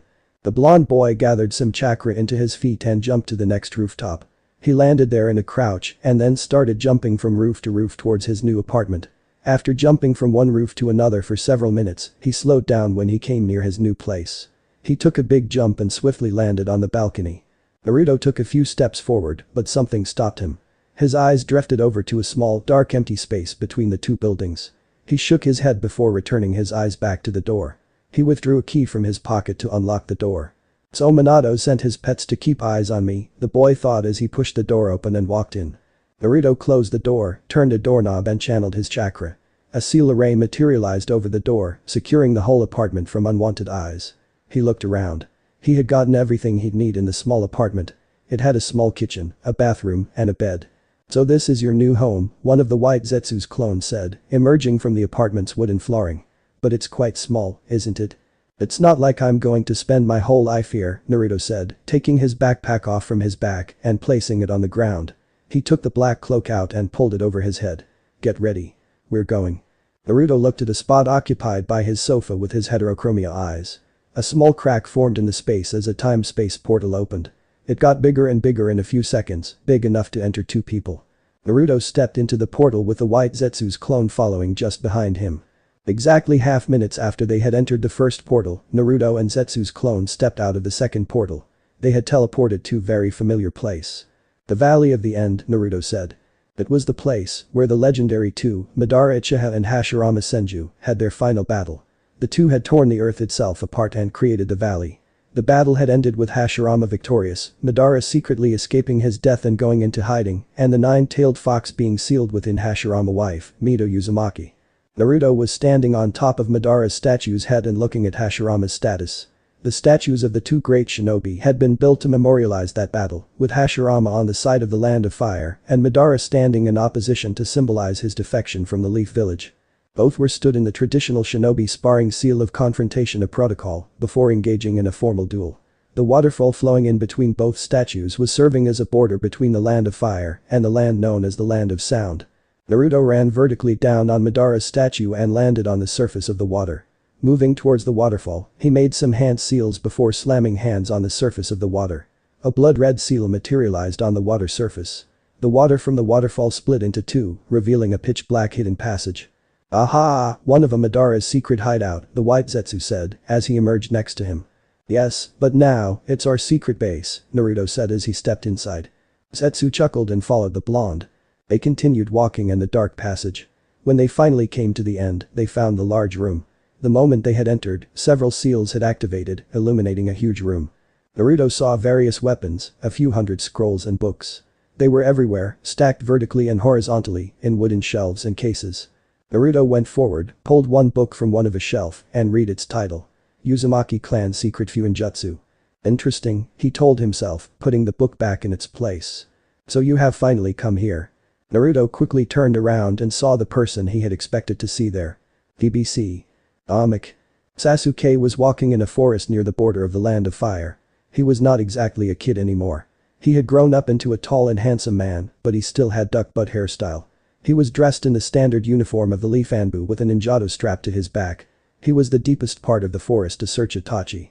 "Today I'm going to destroy you, Itachi," Sasuke said as he jumped from tree to tree, searching for any sign of his brother. His Sharingan eyes narrowed when he saw a black cloaked figure standing near a tree. "Found you, Itachi." He accelerated and landed in front of his brother. "Itachi." Itachi turned around and looked at Sasuke with his emotionless Sharingan eyes. Sasuke looked at his brother and clenched his fist. They both bore similarities to one another in terms of their appearance. They both had same onyx eyes, jet black hair and skin tone, but that was where their similarity ended. Itachi's hair was pulled back with a red elastic in a low ponytail, which extended his shoulder blades, and his eyes, they were cold and emotionless. They were looking right at him. "Hello, my foolish little brother," Itachi stated in an emotionless tone. His Sharingan started to spin amazingly fast. "I'm not little anymore." Sasuke glared directly at Itachi, his Sharingan also spinning rapidly. "I've heard you got married and became a father, foolish brother," Itachi said. "It's none of your business, Itachi," Sasuke said. He gritted his teeth angrily as he glared hard at his brother. 10 years ago, the council had forced him to marry his teammate, Sakura. 1 year after their wedding, Sakura had become pregnant and given birth to his twin sons. Sasuke shook his head. "It isn't time thinking about it," he thought, not taking his eyes off his brother. "Less talking, more fighting, Itachi," he said, coming into the fighting stance. "Today I'm going to finish you." "Very well, foolish little brother." However, before they could make a move, two blurs landed in between them. Itachi raised his eyebrow when he saw two 9-year-old twin boys. They both had weird features. "Dad," one boy said, looking at Sasuke. "We've come to help you." His twin brother nodded in head agreement. "Dad?" Itachi said. Itachi stared at both boys. They had Sharingan spinning in their eyes, and both of them had pink hair. "Pink hair?" Itachi blinked. He immediately tried to dispel any Jinjutsu that might be affecting him, but accomplished nothing even after he flared his chakra. He looked at Sasuke and then his pink-haired sons, he again looked straight at his brother, before looking back at twin pink-haired boys. Then he did something Sasuke had never expected that Itachi would ever do. Itachi laughed. Itachi laughed really hard. So hard that he fell to the ground still laughing and clutching his stomach. "Why are you laughing?" Sasuke shouted angrily at Itachi. Itachi pointed at Sasuke's sons. "Ha ha ha ha, pink-haired Uchiha boys," he said, and he erupted into another fit of laughter. Sasuke's face turned a deep red in either anger or embarrassment, probably both. He growled at his brother, who was laughing like there was no tomorrow. Itachi was laughing so hard, his eyes were red, and tears were forming in the corners of his eyes. "Stop laughing, Itachi," Sasuke shouted again. "Itachi. Itachi," Sasuke shouted as he jolted up in his bed. Looking around, he realized that he was his bedroom. Dream? It was a dream. He shivered, thinking about it. No, it wasn't a dream. It was a nightmare. Naruto quickly turned around and saw the person he had expected to see there. "Hey, isn't it Black Zetsu?" White Zetsu's clone said in a cheerful tone. Like White Zetsu, Black Zetsu had a humanoid shape and Venus flytrap-like extensions on his one side. He also had short green hair and a single yellow eye, which lacked any visible sclera or pupil, and mouth with jagged teeth. Like his name, he was completely black. Compared to White Zetsu, Black Zetsu was more serious and knowledgeable as he was the physical manifestation of Princess Kaguya Utsutsuki's will. He was her last creation. He was a real antagonist, a true culprit behind everything. He had spent countless years influencing the shinobi world in order to facilitate a revival. "Idiot," Black Zetsu said to the clone in a deep voice, which was much different from the clone, "go back to your work." "Oh, well," the clone said in disappointment and he slowly sank into the ground. "Where is your white half?" Naruto said. As far as he knew, both Zetsu halves would rarely separate themselves from each other. "On the mission that Pain Nagato has given us." Naruto nodded. He walked toward a stone chair and sat down on it with his arms crossed, one leg placed over other. "Why did you want to see me here?" he asked. Black Zetsu sank into the ground and came out with a scroll in its hand. "To give you this." He threw the scroll at Naruto. Naruto caught the scroll successfully. What is it? He examined the scroll. It was just a little scroll engraved with a familiar red swirl. The Uzumaki swirl. He looked up at Black Zetsu as he waited for him to say something, but he stayed quiet, so he asked again, what is in the scroll, Zetsu? Probably something you would like. Naruto raised his eyebrow at it but opened the scroll. His eyes widened when he read the first few lines that had written in the scroll, and widened even further when he finished reading the scroll. He stared at smirking Black Zetsu with his eyes wide open. He asked, where did you get this information? The smirk on Black Zetsu's face widened further. I've been here since the beginning of shinobi time, he said. I know more about the shinobi world than almost any other individual. If this is true then I want it, Naruto said as he rolled up the scroll. Send some white Zetsu's clones to find its exact location. Why aren't you going there personally? Zetsu's clones can mimic anyone they have been in contact with, right down to their chakra. One clone can easily take your place till you come back. My teleportation has some limitations. It hasn't reached mom's level yet. If I overuse it, I won't be able to use it until my Rin Sharingan has fully recharged, a process which takes a considerable amount of time, Naruto said. Also, Minato is monitoring me closely. We can't take that man lightly. After all, he's a leader of the most powerful shinobi village for nothing. So we'll wait for the right time and I am sure we'll get it soon, very soon. Black Zetsu had seen the fight between Minato and Tobi. The fourth had wrecked the boy twice after figuring out the weakness in his space-time technique. Minato was truly a genius. He nodded his head. Yes, we can't underestimate that man. Anyway, tell me, Black Zetsu. How is your pet project? How is Akatsuki? Naruto asked, resting his chin on a fist. Have they started to capture tailed beasts yet? No, not yet. They are currently collecting funds for the organization. Interesting, Naruto said as his eyes shifted into unique Dojutsu. Mind telling me everything about them? Black Zetsu told him everything. He didn't leave any tiny details. He even gave him information about every member with his or her powers and weakness. After getting all information from Black Zetsu, Naruto went into deep thought. Good, but let me know immediately if anything happens in the organization, he said. Black Zetsu gave him a toothful smile, showing his sharp teeth. Yes, I'll keep in touch. After becoming an official team, both Kakashi and Kushina started Team 7's training with basic chakra control exercises like tree climbing and water walking, something every newly made genin should know how to do before moving toward more advanced stuff.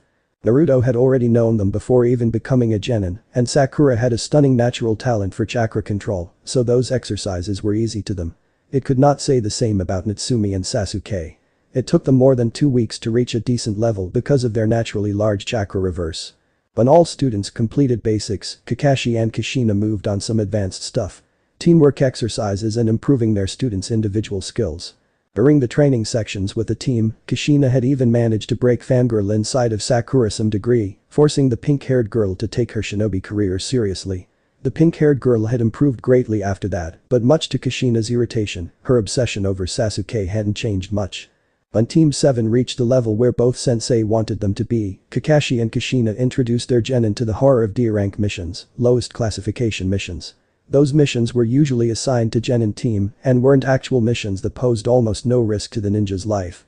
They dealt with tasks as simple as finding missing pets and weeding a garden. This frustrated all genins. The most of them would prefer to practice his or her own ninja skills rather than doing those stupid missions. They were no more than chores. It was just like any other day. Team 7 was waiting for their sensei and teammate to show up at the bridge that had become their usual meeting spot since they had become an official team. Sasuke was leaning against the bridge railing while trying to stand as far away as possible from Sakura, who was trying to get closer to him. Even though she had become less fangirl of him, she was still annoying to him. The third member of their team, Natsumi, was watching the river that was flowing gracefully under the bridge. She was thinking about a way to convince her twin, who had yet to show up, to come back to the home.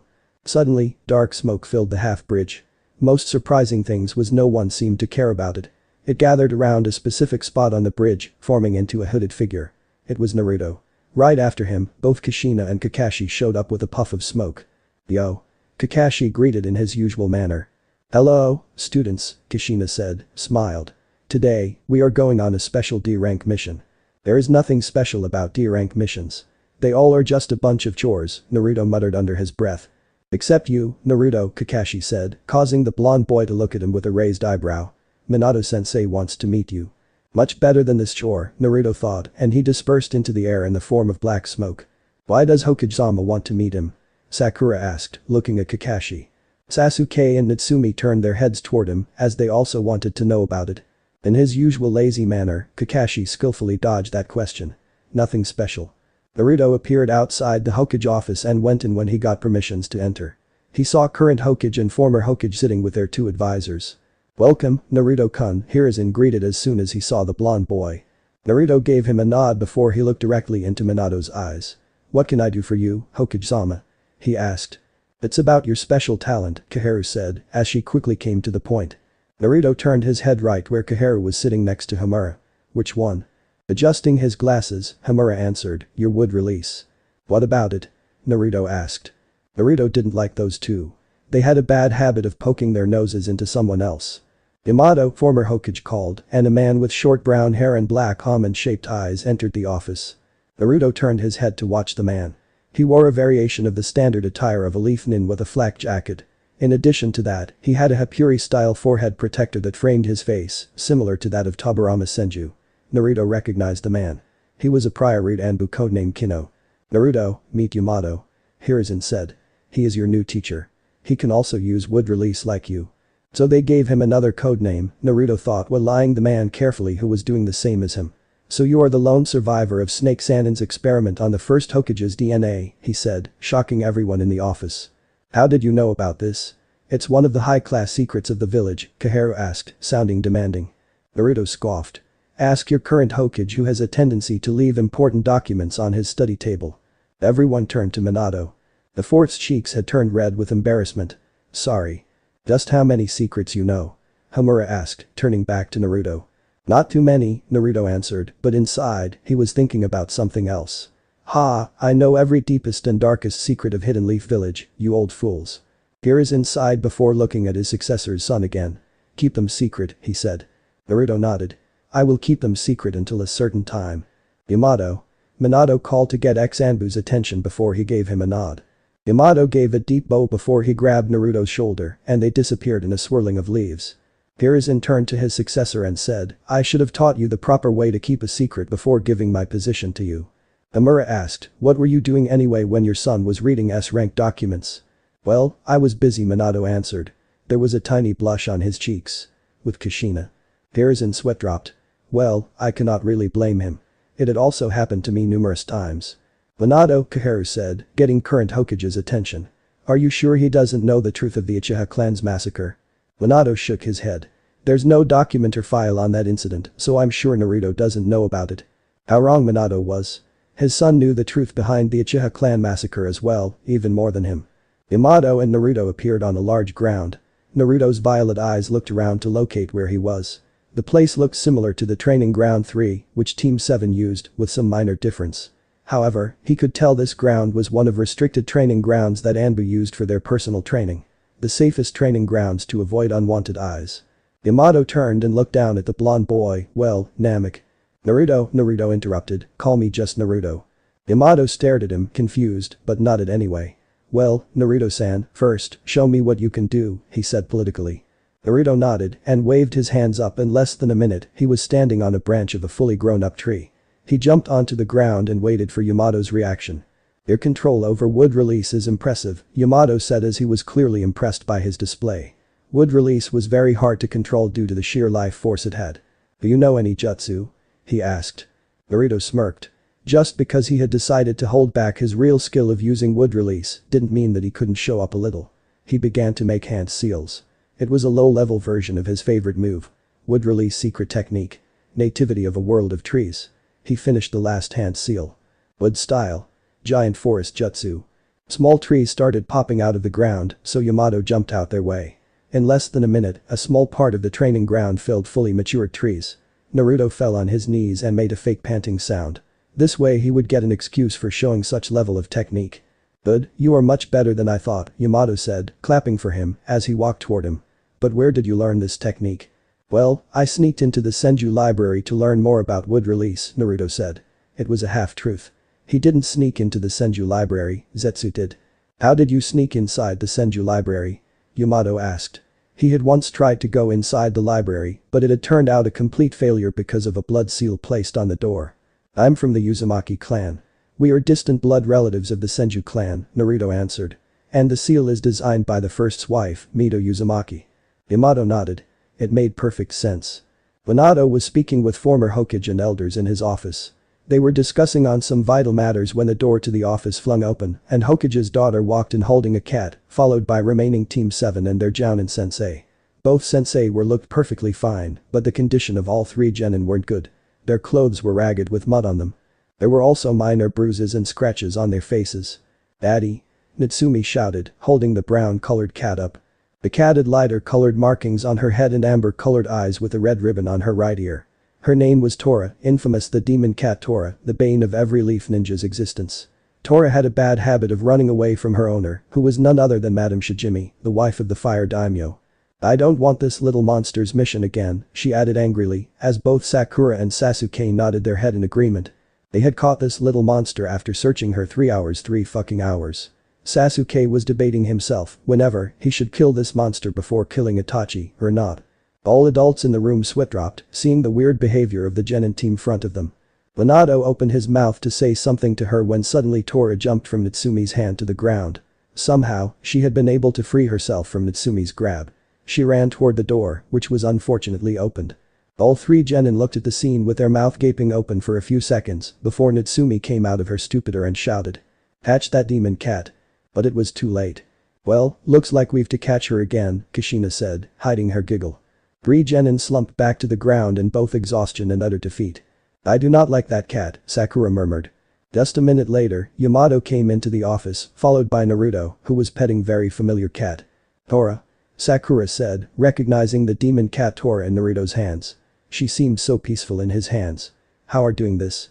And how did catch her so easily?" Natsumi asked. "It took all of us nearly 3 hours to catch her." "Well, because I'm good," Naruto answered. He patted the cat on the head. No one except adults in the office noticed the genjutsu that Naruto was using on Tora to calm her down. The way he was using his genjutsu skill clearly impressed all of them. "All genin, you are dismissed," Minato ordered. "And Naruto, give Tora to Kakashi." Naruto did as Minato asked him to do and left with other genin. When all genin left the office, Minato performed some hand seals for privacy jutsu as the room glowed bluish for brief seconds before it turned back to normal. "Give me report, Yamato," he said. "Well, his control over wood release is impressive. Even I wasn't that good when I had first started to learn wood release," Yamato said. He was obviously impressed by Naruto's talent. The boy was really a genius. "How long will it take him to learn to suppress the tail beast chakra?" Koharu asked. "I don't know. Maybe 1 year or more. It depends on him," Yamato said. They began to discuss on Naruto and other important matters without knowing one of White Zetsu's clones was watching them and hearing their conversation. Inside his new secret hideout, Naruto was standing on top of an underground lake water. He dressed in his new ninja gear, a black zipper-less hoodie with red lining, a mesh armor with navy accents under an identical t-shirt, with dark blue pants and matching shinobi sandals. Some White Zetsu's clones were arranging the place for him. Alone on the surface of the water, Naruto took a breath before he gracefully drew his ninjato blade in one smooth motion. He gave it a few practice swings and marveled at how quick and powerful it felt. He then began practicing his swordplay, performing swings and slashes against an imaginary opponent. He spent a few hours practicing to perfect his sword skills before he fell on his knee, panting. Naruto looked down and saw his own reflection in the water. He looked paler than usual. His hair looked like it had been bleached and also had a streak of a light color that perfectly matched Kagaya's hair color. "So mom's chakra is still affecting my body," he thought.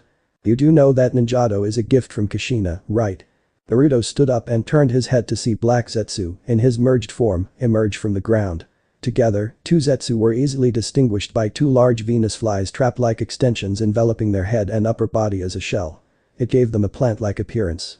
"Of course he knows," White Zetsu said in defense of Naruto, but asking the next question, "He ruined everything. You know, right?" "Idiot," Black Zetsu muttered. "Yes, I know, Zetsu," Naruto said. Naruto looked down at the ninjato he was holding. 2 days ago, he had found this beautiful sword wrapped in red silk cloth on his doorstep. He had named her Karami, Dark Beauty. She was a beautiful ninjato with red-black hilt, along with a pinch black dragon with red eyes coiling around the handle. Dragon's mouth wide open with a blade shooting out of it. Its long tail wrapped around the handle, forming the Uzumaki swirl. The metal blade was so sharp it could be utilized to cut through anything. It had kanji of Will of Fire craved into it before, but Naruto had changed it with kanji of Peace and Balance. "I thought you hate your parents," Black Zetsu said. I hate them, but I don't let that hate blind me, Naruto said, and he moved his ninjato up. And look at her. She is a high-quality, custom-made ninjato. You will need deep pockets to afford a weapon like her. You and we both know I don't have that much money. Naruto walked toward the ground where White Zetsu's clones were arranging the place for him. They were doing work like placing weapons in their place, arranging scrolls, book etc. Naruto sheltered his sword and said, so I got the opportunity and I grabbed it, couldn't let it slip away. Ah, a free weapon, White Zetsu said. Yes, you could say that. Naruto quickly ducked as a box filled with shuriken and kunai flew past over his head, almost touching his hair. Hey, watch out, you idiot. He cried at the White Zetsu's clone who had been responsible for it. He stood up, wiping all the dust off his clothes. Sorry. It slipped out of my hand, the clone apologized. He quickly sank into the ground and appeared next to the box. Naruto disappeared and reappeared far away from those stupid clones, next to the stone chair, as he didn't want to part of another accident. He took a place on it. Did you find it, Zetsu? He asked, placing his hand under his chin. Zetsu appeared in front of him, emerging from the ground, it was just his head only. Nothing, his black half said. But my clones are searching for it, his white half informed. Good, Naruto said. Keep me updated on progress. White Zetsu nodded before saying, another thing I think you should know. Hidden Leaf is hosting Chunin exams this year, Black Zetsu added. And we've heard rumors that Cloud and Stone Even Mist are sending their candidates for exams. The Chunin exams, interesting, Naruto said as he went into deep thought. What's the distance of the target? Kushina asked through earphones that she had given to her students. 5 meters, I'm ready anytime, Sasuke said. Same here, Sakura and Natsumi replied both at the same time. Me too, Kakashi said, giggled while reading his orange book. It was only chance to read his favorite book series without making Kushina angry. Whatever, Naruto replied last. The Team 7 had been assigned the Catch Tora mission, again. They were continuously doing D-rank missions from past 2 weeks. All missions were nothing but chores, something civilians were too lazy to do. The Tora mission was one of the worst missions in all missions. Okay, Kushina said. Go. She gave them a signal and all of them cornered the target. Both Natsumi and Sasuke jumped into action and attempted to grab the cat. Tora tried to run away, but before she could, Naruto caught her tail and quickly placed a Jinjutsu on her. Got her, Naruto said. Ribbon on the left ear, are you sure this is the target, Tora? Kakashi asked without taking his eyes from the book. Yeah, I'm sure, Naruto said, patting the cat who was behaving well. Kakashi. Put your book away. Kushina warned, as soon as she saw the book in his hand. Kakashi nodded fearfully. He hurriedly put his book back in his pocket as he didn't want to die. The job, Team 7. Lost Pet Tora search mission complete, Kushina said, smilingly brightly. No. Absolutely not. Natsumi shouted at her father. I want to do, a more incredible mission. Find us a better one, Dadabeo. She quickly clapped her hands over her mouth as her cheeks instantly reddened with embarrassment. Kushina smiled at her, while Minato's sweat dropped. She is becoming more and more like her mother. Even, her verbal tic is the same as hers, he thought. Iruka stood up from his table. Natsumi, you should realize you're still a genin, he said, and he began to explain the mission system. Each request is written down on these lists and divided into an A, B, C, D ranking based on difficulty, Iruka described briefly. The village is also divided based on skill. Starting with Hokage to the Jounin, then the Chunin and lastly the Genin. The missions are then handed out by us at the top of the ninjas based on their abilities, and if the duty is completed successfully we receive payment from the client. He took a deep breath. He was in his private world. You guys just recently became genin. D-rank missions are perfect for you, he finished before looking around. A tick mark showed on his forehead. Both Naruto and Kakashi were reading books. Natsumi's back was facing him and she was telling Sasuke and Sakura about ramen that she had eaten yesterday. In short, no one was giving him attention. Iruka turned to Hokage and his jaw dropped on the floor. Kushina was particularly sitting on Minato's lap while her hands were around his neck. They were just talking about some random topics. Iruka did a fake cough to catch their attention. When he didn't get any result, he said, Hokage-sama. Kushina quickly stood up from Minato's lap. There was a slight blush on her cheeks, while Minato adjusted himself properly before looking at Team 7. You understood him, right? He asked because he didn't. Not really, Naruto said as he closed his book and looked up. But, I've heard that teammate is on a C-rank mission. Is this true, Iruka-sensei? What? Natsumi and Sasuke shouted at the same time. They snapped their heads toward their former teacher, demanding an answer from him. Iruka sighed as he knew what was coming. Yes, it's true. Their mission is to escort the master bridge builder to the land of waves and protect him while he finishes building his bridge, he said. Naruto didn't have any hope that teammate would return back to the Hidden Leaf safely. His spies had told him about the land of waves condition, which was very bad. A gangster named Gatu, who was ruling over that area, had hired the demon of the hidden mists Abusa Mamachi to kill the bridge builder, who was in teammates' protection. In short, the mission was not a simple C rank, its difficulty level was in between A and B. Teammate wasn't a suitable team for that kind of mission. It wasn't a combat team, it was a tracking team. There were too many gaps between Zabuza and Kurenai's skills as well. Zabuza was in Anbu before joining the Seven Swordsmen of Mist, where Kurenai was a newly made jounin. She didn't have skills and experience to confront a ninja like him. Even if she did have them, she couldn't protect her students and client at the same time, not without sustaining any major injuries in the fight. We also want a C-rank mission. Natsumi said, nearly shouting to prove that she wouldn't take no for answer. Minato rubbed back of his head and thought something before he said, well, Hokage-sama. An unknown Chunin called urgently as he ran into Hokage office. He gave a slight bow before saying, teammate needs backup. Their jounin sensei is injured. What? Minato said, but how? We don't know. The message is very short. So it would seem Minato sighed and he turned to Team 7's both sensei. Are they ready for a higher class mission? Kushina and Kakashi looked at each other before looking at their students. Sasuke and Natsumi looked determined to do this mission, while Sakura looked slightly nervous. They didn't blame her for that. It was going to be their first real mission. Then they turned to the final member of their team, Naruto, who looked bored like he didn't care about it. Kushina turned her back to her husband. They're ready, Minato-kun, she said proudly. Minato gave them a small smile and said, okay, Team 7. You are going to the land of waves as a backup for Team 8. Natsumi started to cheer, even Sasuke had a small smile on his lips. Sakura was still nervous. And Naruto he wasn't paying any attention. Alright, Team 7, meet us at the Hidden Leaf Gate in 2 hours, Kakashi said. Naruto finished packing all the essentials he'd need during the mission and finally strapped a ninjato onto his back. Are you going to visit the site? Black Zetsu asked. Maybe, Naruto answered, walking toward the exit. Let me know if you need any help, Black Zetsu said before sinking into the wooden flooring. Naruto walked out of his apartment and locked the door, securing it with seals. He turned around, leapt off his balcony and landed on the second-story roof. He then started to jump from rooftop to rooftop, quickly heading toward the Hidden Leaf Gate. Naruto reached the gate first. He leaned against a wall to wait for others show up. In a puff of smoke, Kakashi arrived before everyone could show up. Naruto raised his eyebrow. You've come before the time. He said. Hey, I'm not always late, Kakashi said. Naruto gave him a deadpan look. Okay, I've come late to our meetings and training sections many times, and I admit, I'm not exactly the most punctual person, but I'm not the worst. There are a lot of people worse than me in that department. Naruto shook his head and took out a book from his pouch. Whatever helps you sleep at night, Kakashi-sensei, he said. Kakashi sighed, knowing there was no way he could win this argument. He then followed Naruto's example as he pulled out his Icha book and started reading. A minute later, Sasuke showed up, his number 1 fangirl, Sakura, following shortly behind him. Both of them wore their regular ninja clothes.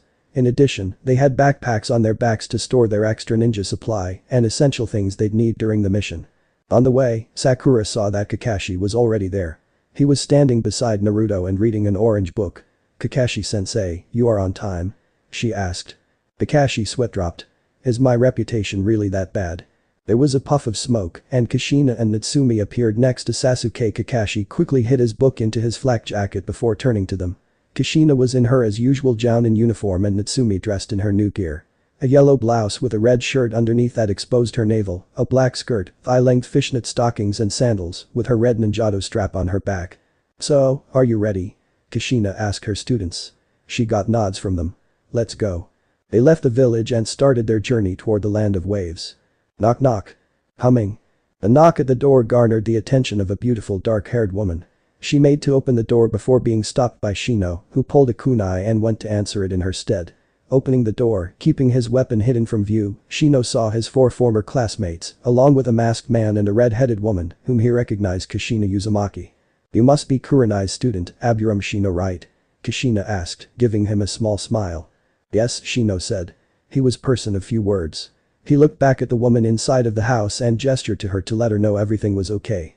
At that point, the woman came to the door and greeted the new arrivals with a warm smile. Hello, my name is Tsunami. You all must be the group of ninjas sent to help the others protect my father. She bowed to them. Kushina smiled. My name is Uzumaki Kushina. It's nice to meet you. I'm Hada Kakashi. Kakashi gave her eye smile. He pointed behind him at the kids, those are our students. The brooding one is Uchiha Sasuke, the little redhead is Uzumaki Natsumi, Pinky's name is Haruno Sakura, the blonde boy is Naruto. Sasuke gave his famous stoic response. Natsumi gave her grin, Sakura smiled at her, and Naruto just nodded his head. Shino stood off to the side as they all came in, and Tsunami closed the door behind them. Where is your team, Shino? Kushina asked. They are in the living room. When they reached in the living room, they saw remaining members of Team 8 with exception of their teacher. They all looked worse for wear. Kiba had a ripped jacket, Hinata had a small bit of blood on her arm, meaning she had been hit by some small weapon, probably a senbon needle. They hadn't noticed it before, but Shino also looked tired, probably from the chakra exhaustion. Itsumi stepped forward when she saw Hinata and give her childhood friend a small hug. Thank goodness, you're safe, Hinata, she said. I was worried about you. Sorry for making you worried, the shy girl said. She subconsciously rubbed her injured arm. Naruto's eyes caught this. He pulled out a small vial from his pocket. It contained a light purplish liquid inside and tossed at Hinata. The Hyuga airless caught the vial and looked at the blonde questionably. That medicine will ease your pain, he told her. Thank you, Hinata said while pocketing the medicine. Thank God, Kiba to himself as he saw the team. We really need your help, Kurenai-sensei is upstairs injured from a fight and we didn't know what to do without her. Kakashi smiled at the young man, you did everything you were supposed to do, sit in a fortified area and wait for backup, and well done on not just answering the door. He praised the team while gesturing for Naruto to go check on Kurenai. Go see if you can get her up and moving, Naruto, do what you can. Naruto nodded, yes Kakashi-sensei. I'll accompany you, Naruto-kun, Kushina said. Kushina smiled at teammate as she and Naruto walked past them up the stairs. On the way, they ran into an old man. They recognized him, Tazuna, the master bridge builder. They had seen his picture in the file. He had gray hair, a large beard and dark eyes. He wore a sleeveless V-neck shirt with an obi pants. The bridge builder was drunk. He took a sip of the sake. His eyes fell upon Kushina. A perverted grin appeared on his wrinkled face. Kushina noticed that as she gave him a death glare, making the old man nearly piss his pant. He quickly moved away from her with fear in his eyes. Idiot, Naruto thought as he and Kushina walked into the room. Kurenai was laying down asleep, but her dress was ripped in the stomach and they could see clearly that there was a rather deep cut on the abdomen that wasn't healing right. Naruto quickly placed some seals on her body. What are those seals for? Kushina asked, pointing at the seals that were blinking in a purple light.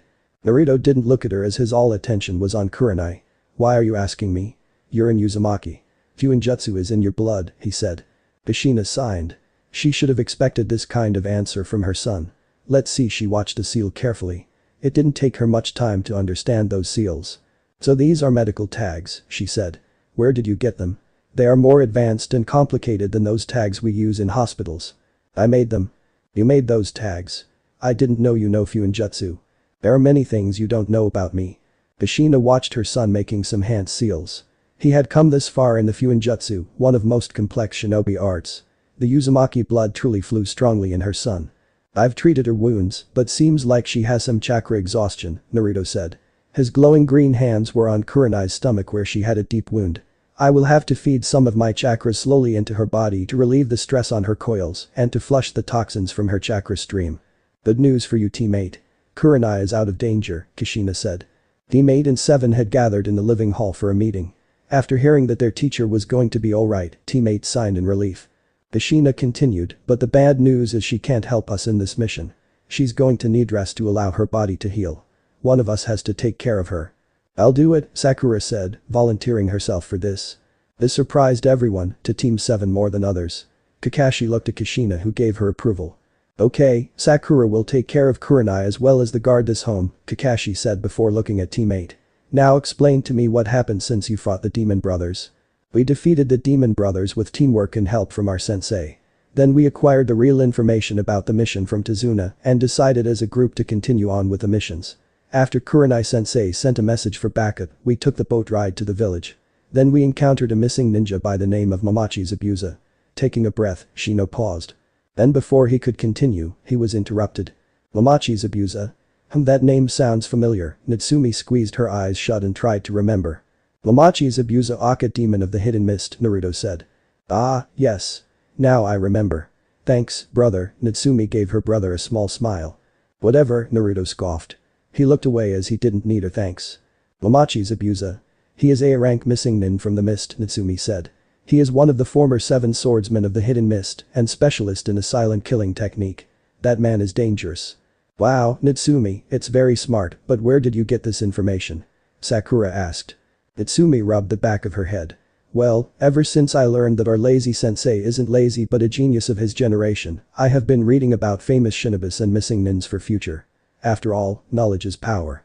You're heading in the right direction, Natsumi-chan, Kushina praised her daughter before turning to Shino. You may continue, Shino-kun. Kurenai-sensei instructed us to protect the client while she fought with Zabuza. The matchup was unfortunately heavily sided in Zabuza's favor because of the jutsu that he could use. Kurenai-sensei did everything she could, but she could only protect us while we escaped with the client. She soon met up with us afterwards, in which she collapsed at the house from exhaustion. Shino explained with a monotone voice. Good work, teammate. Did Kurenai say anything to you before she collapsed? Kakashi asked. Oh, she did mention that Kiri Hunter Nin took Zabuza's dead body, Kiba remembered. So Zabuza is dead, Sasuke said, sound disappointed as he really wanted to test his strength against a powerful ninja like Zabuza. Naruto said suddenly, I'm not so sure. What do you mean? Kiba asked as he looked at Naruto. What are you not sure about? Naruto looked at Team 7 and 8. The Hunter Nins usually dispose of the body of the person they killed right there. That way no one has a chance to discover the secrets. Kakashi and Kushina suddenly realized the entire situation. So what? Sakura asked, who didn't have any clue what Naruto was saying. It means Zabuza may be alive, and that Hunter Nin who took his body is his companion, Kushina informed all Genins.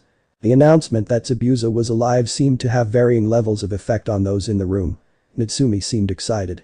Sasuke was smirking, thinking he would get a chance to fight a strong opponent and prove himself as an Uchiha, as well as bringing himself one step closer to kill Itachi.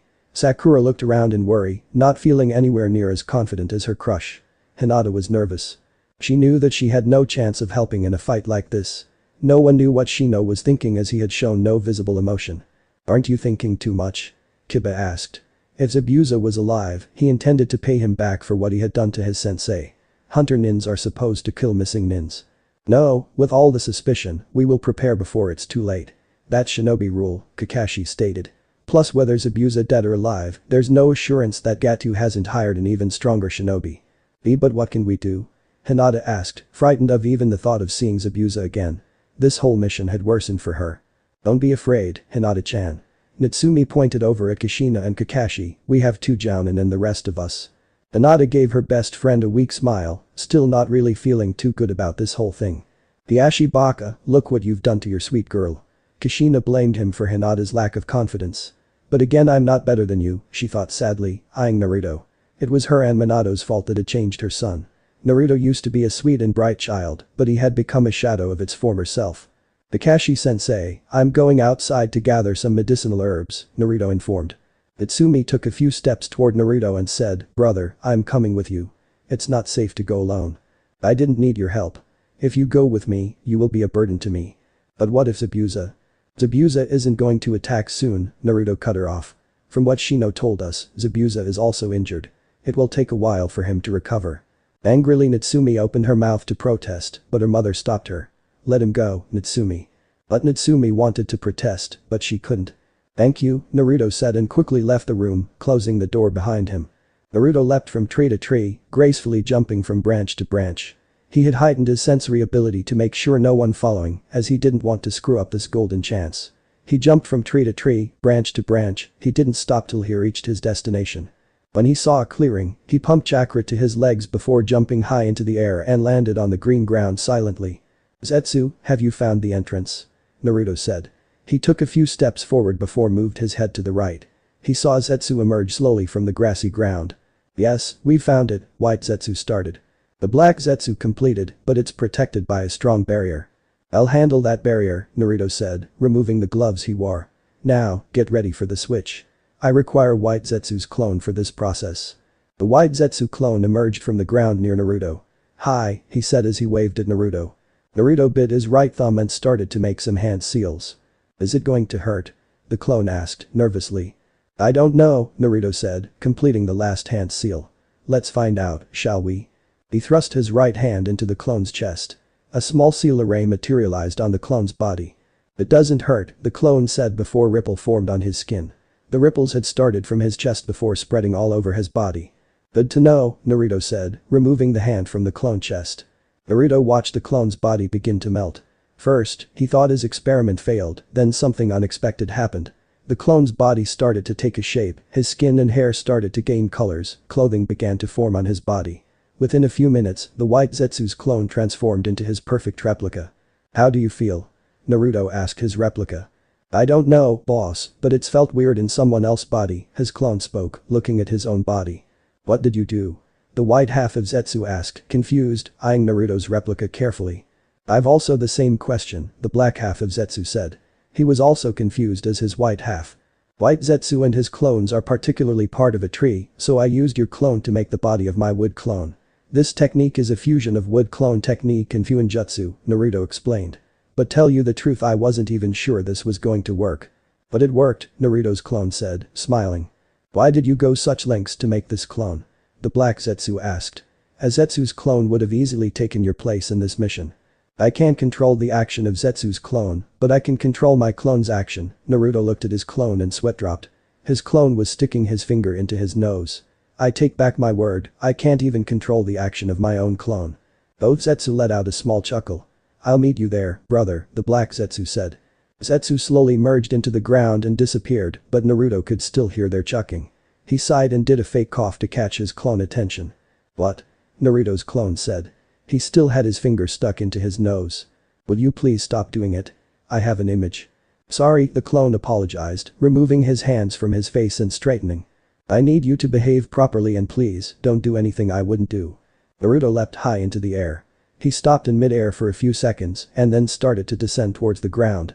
Before he touched the ground, a dark portal opened up and swallowed him whole. "Why did boss come here?"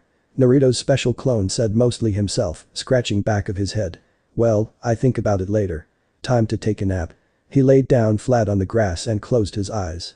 "I don't know, but I've got a feeling my clone has done something stupid," Naruto said to himself as he landed on the dusty ground in a crouching position, feet wide apart and supporting their weight with one hand. "Cool landing," one of the Zetsu's clones said while clapping his hands. "Thanks." Naruto stood up and dusted the dirt from his clothes. He looked around to see where the portal had thrown him. The ruins of Uzushiogakure. At the center of the ruins was a squat, very battered, but very sturdy-looking building. It was 2 stories tall and made of solid stone, looking like it had all been carved out of one massive slab of rock. It was on its own island in the middle of the river that divided the village in two, probably the seat of power for whoever led the village.